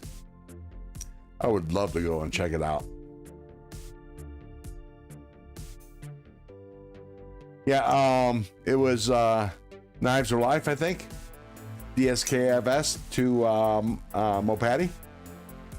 Mr. Simon, you are thinking of MGP, that is now called Ross and Squibb, and they make stuff for a lot of people, but Four Roses is Four Roses. No, I think you're wrong, but they are all owned by Seagram's.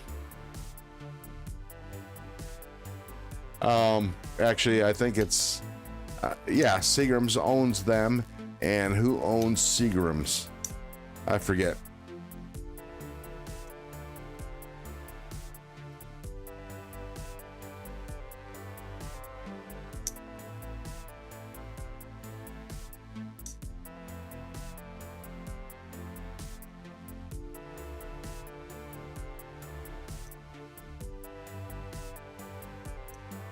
It's the same company that owns oh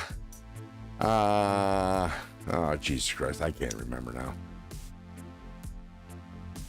Why vertical? Because I need subscribers, Mr. Mouse. But welcome to the nest.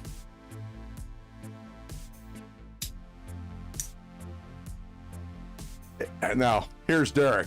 Give me 1 second. I'm looking. That says the blind man.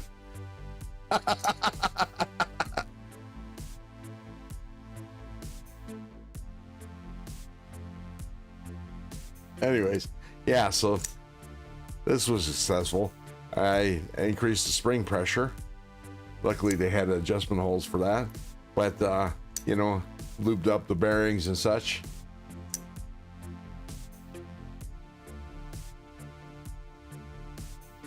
The VO Distilling Company, but it's imported out of Canada. VO is, because that's what they are. They're a Canadian whiskey.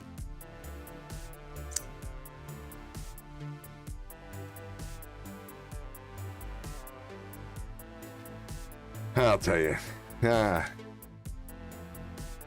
Mr. Mouse, you don't worry about my nuts, sir. Let's see.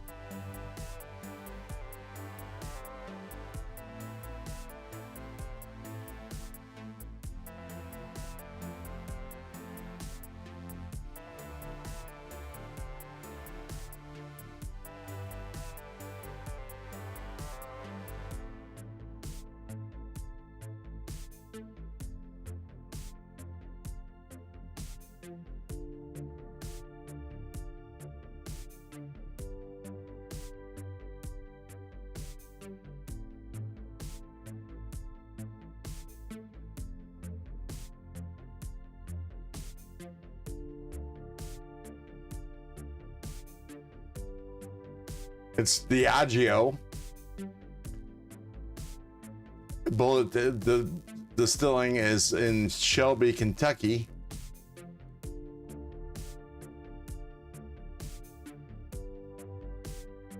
So Diageo is the big conglomerate that owns a bunch of whiskeys and distilleries.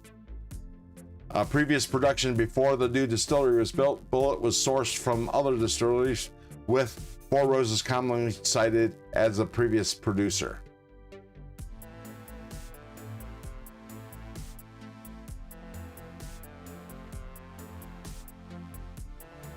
And this whole story about Bullet Bourbon is, well,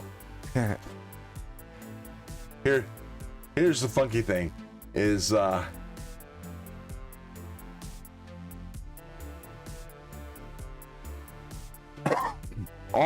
all the history of bourbon, all the different bourbons is real. They're really all made up.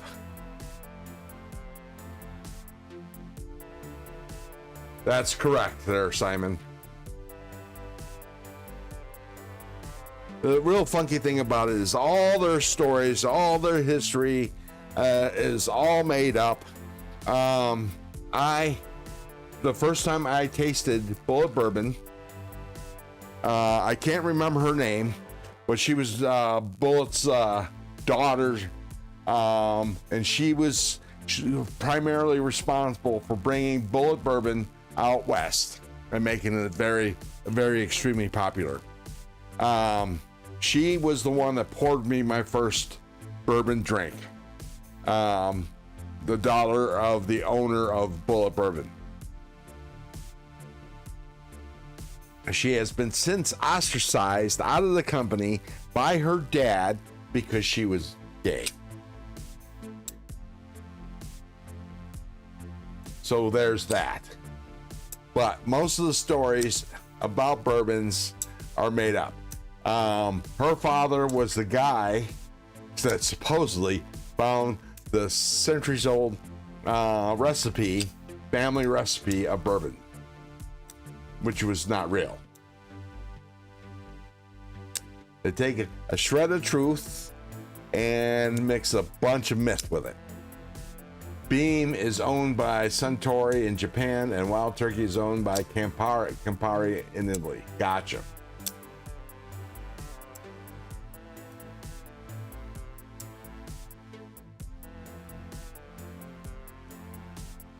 Yeah, I bartended for a period of time when I was in the Air Force. There, Derek. I even went to, after I got out of the Air Force, I went to bartending school. I could have taught that course.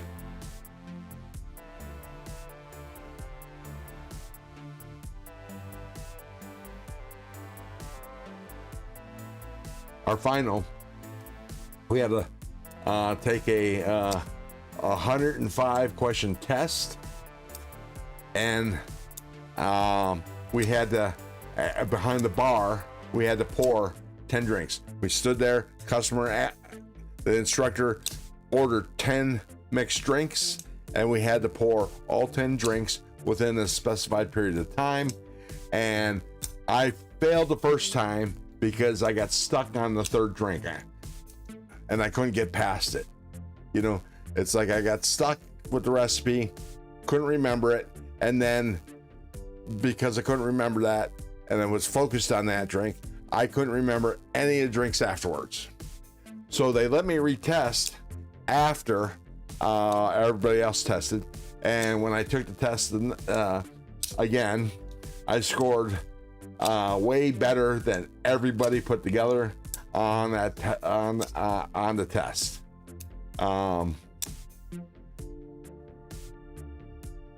We celebrated our graduation from bartending school out by my car, which I poured out. We did shots of apple corn, which is a German liqueur, apple liqueur, that I had on ice in my car.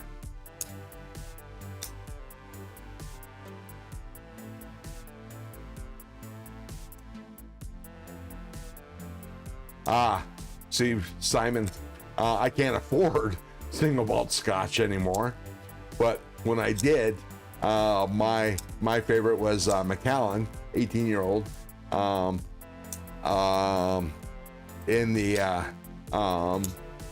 sherry casks, aged in sherry casks. Now, I do drink peated, heavy peat flavored scotches, but my stomach can't handle it. It gets upset. I get indigestion when I drink scotches that have too much peat in it. So I have to stay away from it, pretty much. But in small amounts, I can take it. So yeah, no, Macallan here. Macallan is around 200 some odd bucks. I like Macallan 12. Macallan 18 smoother, but it's not $300 or $200 worth. I live in northern Nevada. Right now, 18-year-old Macallan, 2 cask, costs around $75 at Costco. I'm sure, Derek, I'm sure there is McAllister's.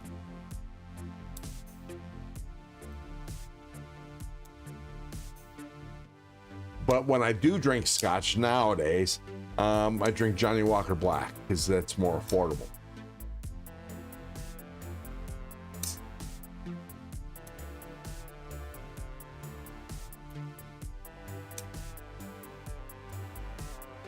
So if you're still all in here, for those of you that didn't hear my little bit this morning earlier,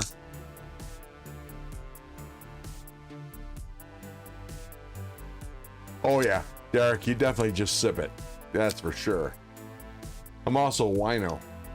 I have a wine refrigerator that holds about 105 bottles of wine. Right now, currently, it's only about 3/4 full, maybe 50% full, 3/4 full.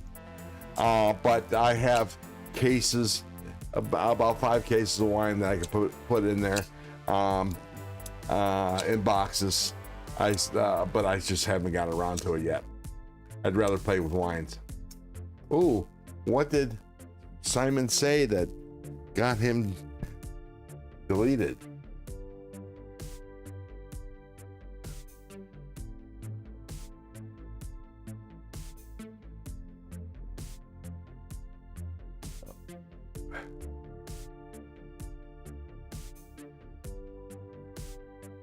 Oh, hey Simon, that was done by mistake.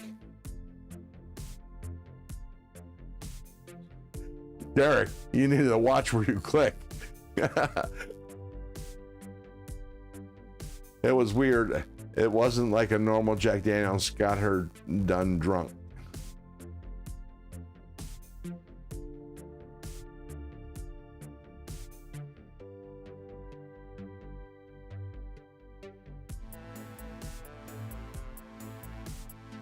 Hey MKE baby, welcome to the nest. Best way to sharp a knife with no tools. On a rock. You can also use the bottom of a coffee cup But then again, anything you use would be considered a tool because you're using it as a tool. Dark Frio, Ron, you want to talk to Paul Mills? He's big into whining. Nice. Hey, Paul, but if you're still in here, please let me know. Love Highland Park. Yeah, that stuff is a little too peaty for me. That's for sure. Lagavulin, or is it called Lagavulin? Anyways, that's very peaty and a little salty.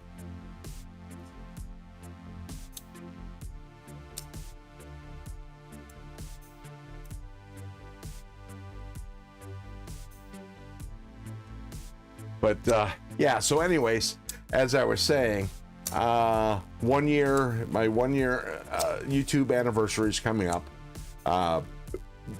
The anniversary date is actually March 2nd, which is my birthday.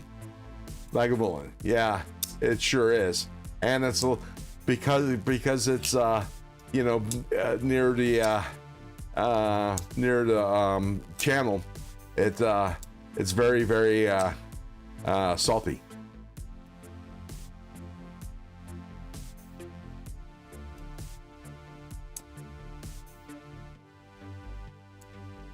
I just have, Derek, I just have a little bit of Johnny Walker. The only reason why I'm drinking bourbon is because I grabbed the wrong bottle. I didn't realize until I already started pouring, and I'm like, well, man, I might as well drink bourbon.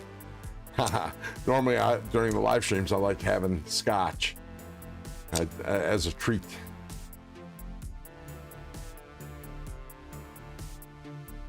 Gotcha, Mr. Simon. Blue Label, Johnny Walker. Okay, so it's good. It's expensive. I went to a Johnny Walker tasting in San Francisco. It was San Francisco and the Presidio, and they did a Johnny Walker tasting. Johnny Walker was there, and the Johnny Walker girls. It was free of charge. You just had to, make a reservation and go. But they did request a $5 donation to Moms Against Drunk Driving, something like that. Anyways, we did that, and then you got they gave you a token, so you can have a couple tokens, so you can have a couple mixed drinks and eat some appetizers. So the previous group gets cleared out of the room. Then we went all in this room, and we got to taste Johnny Walker Red, Johnny Walker Black, Johnny Walker Gold, Johnny Walker Black again, and we did an experiment with adding just a drop of water. And the differences between Johnny Walker Red and Black. Red is more for mixed drinks. Black is for sipping. And Gold is just best served extremely cold. And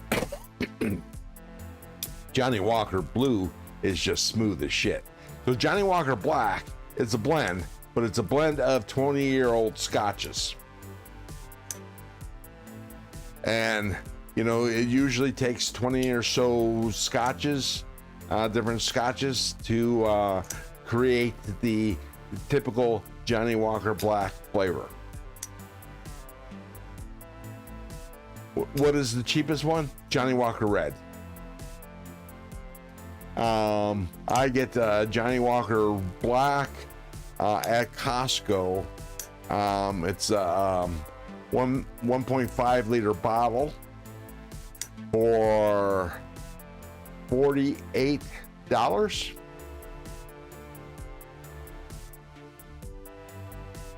Yeah, I'm not even going to pronounce that name because me and Scottish names don't go along there, Simon.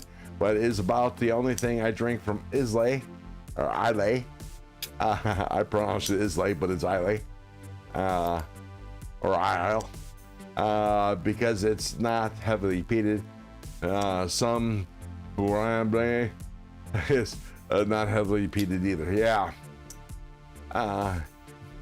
Johnny Walker Red, but see, Johnny Red, because Johnny Red is not made to be sipped, it's made to be mixed with the mixers.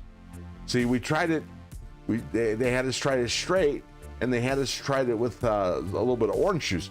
Not much, just a couple, an ounce of orange juice, and it wow. And we tried the same thing with Johnny Walker Black, and Johnny Walker Red was so much better because it's not, the flavor of the whiskey doesn't jump out there and overtake what you're mixing it with. And that's why that's why you have red. And like I said, Johnny Walker actually recommends Johnny Walker Gold to be served extremely chilled. They kept it on ice.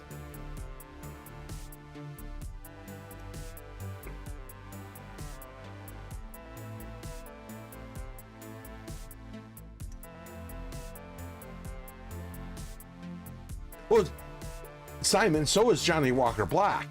Johnny Walker Black is just a blend of 20-year-old scotches.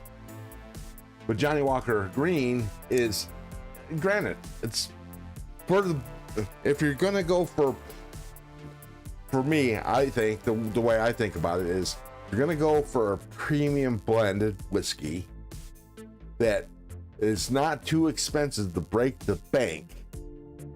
That's where Johnny Walker Green falls in. See? Yes, they do, Derek. There is a Johnny Walker Green.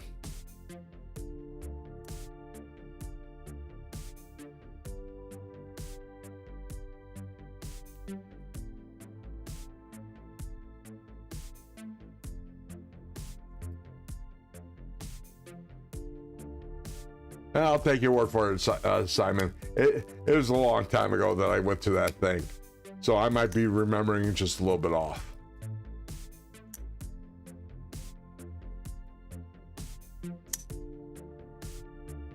Well, that's cool, Derek. I actually like those mini bottles. They remind me of, it makes me feel like a giant. Hang on just a second. I got something to show you guys. Whiskey related. Hold the horses. I'll be right back.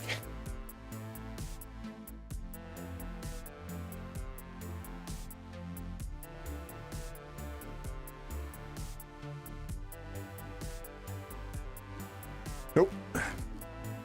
There you go. I'm getting a bullet bourbon glass. So I show them if I can find them. Where are they?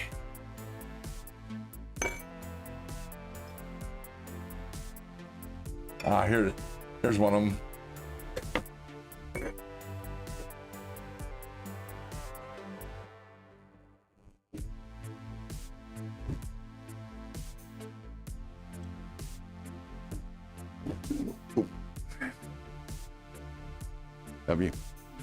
All right, folks. So I'm almost back. Here we go. So I told you that the first time I had Bullet Bourbon, it was served by the Dollar of Bullet himself. Actually, did I bump that? I must have.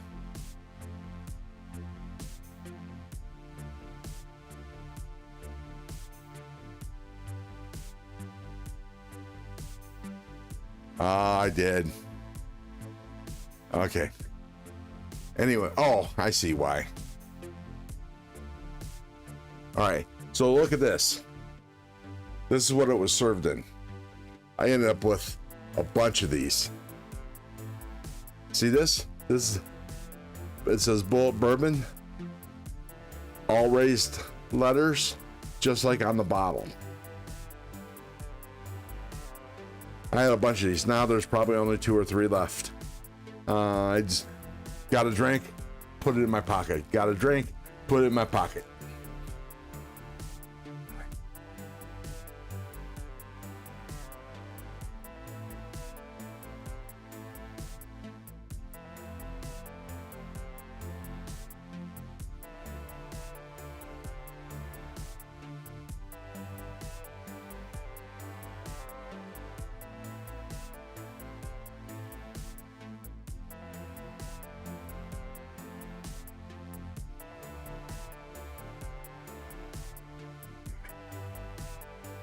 Hey, Paul, what you retract?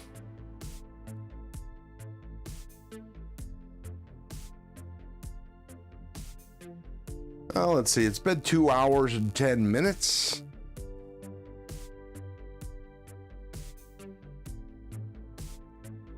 Oh. Never was BS, laugh out loud.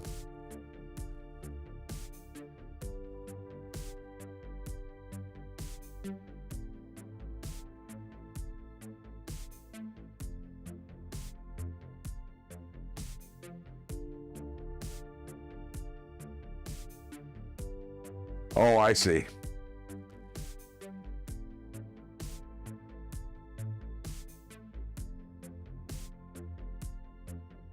Derek, nobody whines as much as you. You have some. Okay. All right, folks. We had some fun. It's been real. It's been fun, but it hasn't been real fun. I recommend Wild Turkey 101 over Bullet for a cheapy bourbon. Just saying. Well, yeah, except for I like the amount of rye that they add to Bullet. It adds a little pepperiness. That's why it's a little bit more my favorite. No, I was just kidding about that. No, it's been real fun. It's been a blast. But anyways, as I was saying, so Saturday the 28th, we will be celebrating my 1-year anniversary for YouTube and my birthday, my 64th birthday. I'm going to have to give away 10 knives to 5 lucky people. 2 of which will be subscribers giveaways, and 3 of which will be members giveaways. So if you're gonna see another one of my live streams, I recommend you coming by on the 28th at 2 p.m. Pacific time or 5 p.m. Eastern time.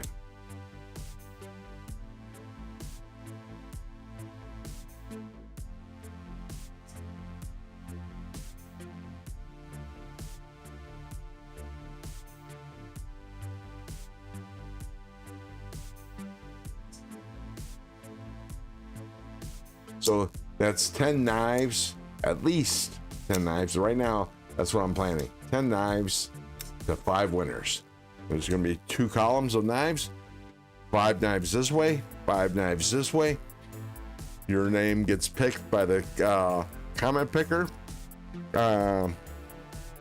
You get to choose 1 knife from column A and 1 knife from column B.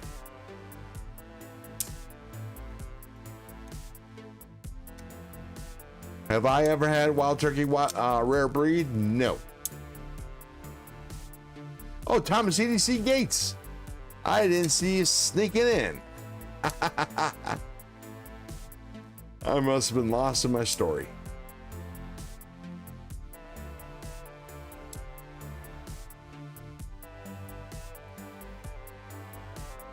Oh, cask strength.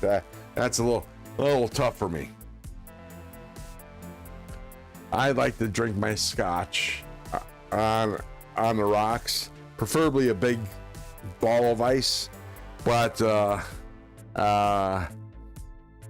because it takes away some of the burn, and I feel like it tastes the flavors better. But that's me. I can drink it smooth, neat. Now, my first experience with scotch, I was stationed in Germany. And one of the guys, I think he worked for radio maintenance. He might have been a radio operator. Anyways, his last name was Mick something. Yeah. McEwen? Nah. I can't remember his last name. But his parents came to visit and brought some of the family scotch. It might be McGinnis. Now, anyways, you can find the same the name Scotch. It's lower end Scotch. You know, you can buy it by the ton for only $1, pennies on the dollar. I mean, it's a low level Scotch, but that's the crap they sell to the public. They brought some of the family hooch, and oh my God, at the time I couldn't stand Scotch. I could not stand it. This stuff was good. I mean, really good. And while we were sipping, he played the bagpipes for us. I'm sure the neighbors didn't care for it much, but they played some Scottish tunes. But of course, he was horrible because he was just learning how to play the bagpipes. God, what the hell was his last name? I can't remember. We're talking about, this was 1987. So a long fucking time ago.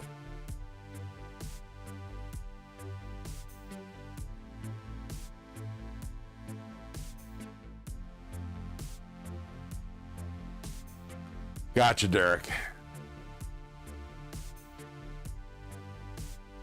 I didn't know they made Russell's Reserve. Oh, I missed that. Sorry, let me read that one. Mr. Simon says, Wild Turkey is my favorite bourbon maker. Russell's Reserve single barrel stuff is very good from Wild Turkey. Gotcha. Makes sense. And I have nothing against Wild Turkey. I don't think there's a bourbon that I didn't like. Some better than others, obviously. There's a saying. Bourbon can be made anywhere. It just has to follow a certain recipe. Some actually consider Jack Daniels to be a bourbon. And it really is. They just change they just don't follow a couple rules, and they filter that shit through charcoal. And that's the reason why it has the flavor it has. But Dickel has a saying, if you only know Jack, you don't know Dickel. I find that hilarious. Yeah, I'm not a big fan of Jack Daniels. Jack Daniels, they consider it a Tennessee whiskey, but really it can be considered a... Oh, that's who makes it. Buffalo Trace. Sorry, Buffalo Trace at least made Bullet for a period of time.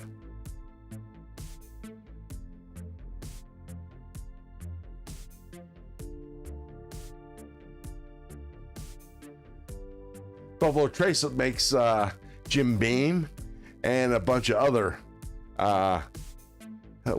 bourbons.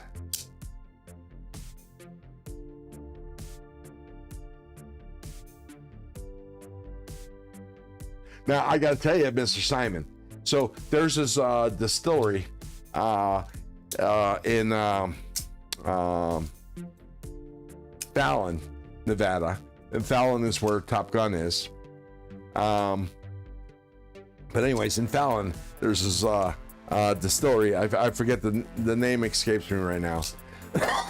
But me and Colleen, we did a tour of the Fallon distillery, and was doing a tasting because they have a tasting room, and they had me taste. It was a single barrel bourbon. Unfortunately, it was their last bottle that they had. They sold out, and oh my God, I mean, it was so good, so smooth, and you can actually taste the corn. Seriously, it had a mild flavor of corn. It was the most amazing bourbon I've ever had tasted. And unfortunately, you can't get it because they had sold out. It was one barrel. They sold it all out. There was just the remnants of a bottle in the tasting room. They let me taste. They also made a gin for Virginia City for a little while, and they stopped doing that. So I managed to buy a couple of the last bottles of their gin, and that was an amazing gin as well. Fry, it's Fry Bourbon. They actually own the farms that raise the grain that they make their bourbons from, their whiskeys from, because they also make a rye. They make their they grow their own corn and rye for the whiskeys they make, which is neater than shit.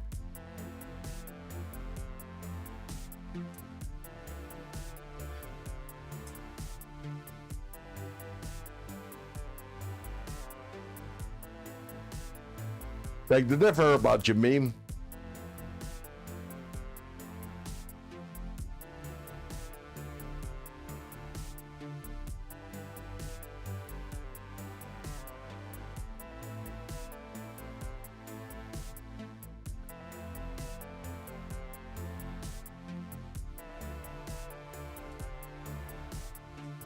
Nice, K9, and welcome to the nest.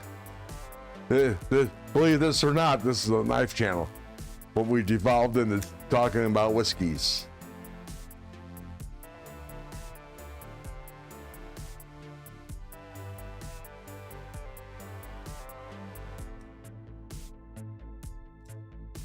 Well, Derek, it might be just a headquarters or something, or some offices. And don't forget, Cincinnati's just across the river from Kentucky. Just saying. Could be just distributors in Cincinnati.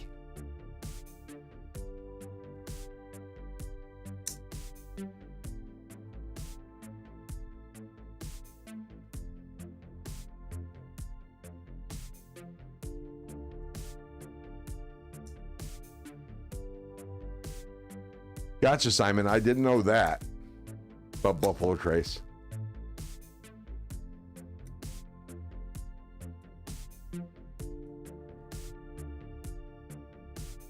So K9, the difference between cask strength and bottle strength is just the amount of water that's added.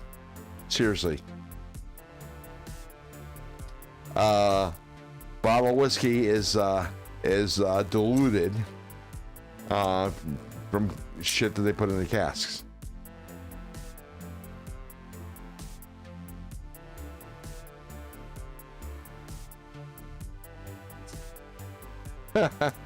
No,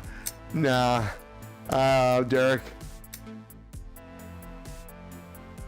No, that would just not send the right signals.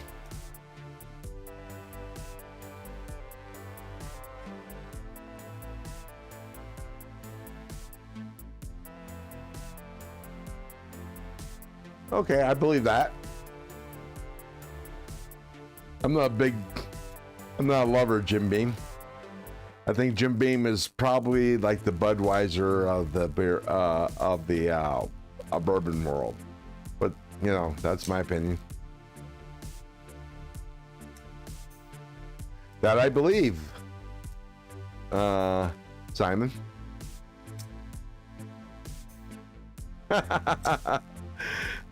I could have two channels. Yeah, I do want to have a second channel eventually when I start doing woodworking again. So I'm going to have Crow's Woodworks and then Crow's Blades. That's the reason why I changed one of the reasons why I changed the name of the channel. Plus, also, Crow's Blades is easier to say than Crow's Blades and Woodworks.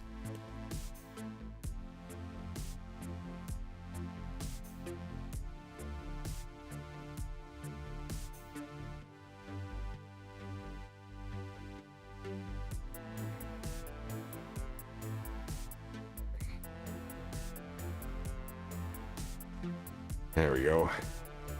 I need to clean that up. Ron thought about doing a woodworking channel myself. Figured somebody would tune in to see if I could gonna chop my fingers off. Yeah, that wouldn't be a pleasant sight there, Derek. Booker's is pretty good stuff. Yeah, Booker's not bad.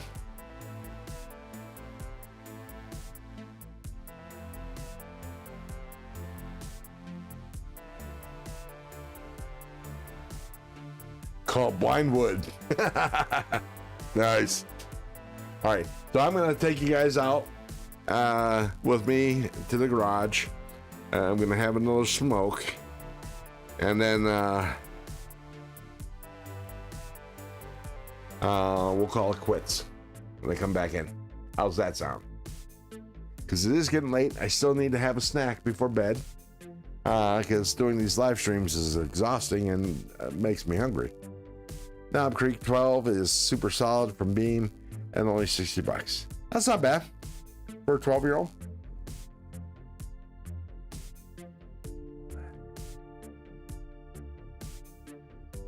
It's outside my price range, though. Oh, you're gonna roll out? Hey, okay, Derek. Well, then let's call it quits for right now. We'll call it an evening. We're gonna call it quits. I'll be back on next Saturday, 2 p.m. Pacific time, 5 p.m. Eastern time. That we'll mostly probably talk about food and some knives. Mr. Simon, you are a font of knowledge on whiskeys, and I appreciate you. Even though I disagree with you on certain points, but that's okay, because that's fine. All this stuff is an opinion based on opinion and taste, and we're all entitled to our opinions and our own taste. What we like, what we like. And the same thing with knives. What I like on the end about knives, you might not like about knives. And that's okay. Because, somebody's got to be wrong. Just kidding. So anyways, you guys have a good night. If you got to drive safe. If not, we'll see you in the live streams for the rest of the weekend. And I'll see you on Saturday on my live stream. You all have a good evening.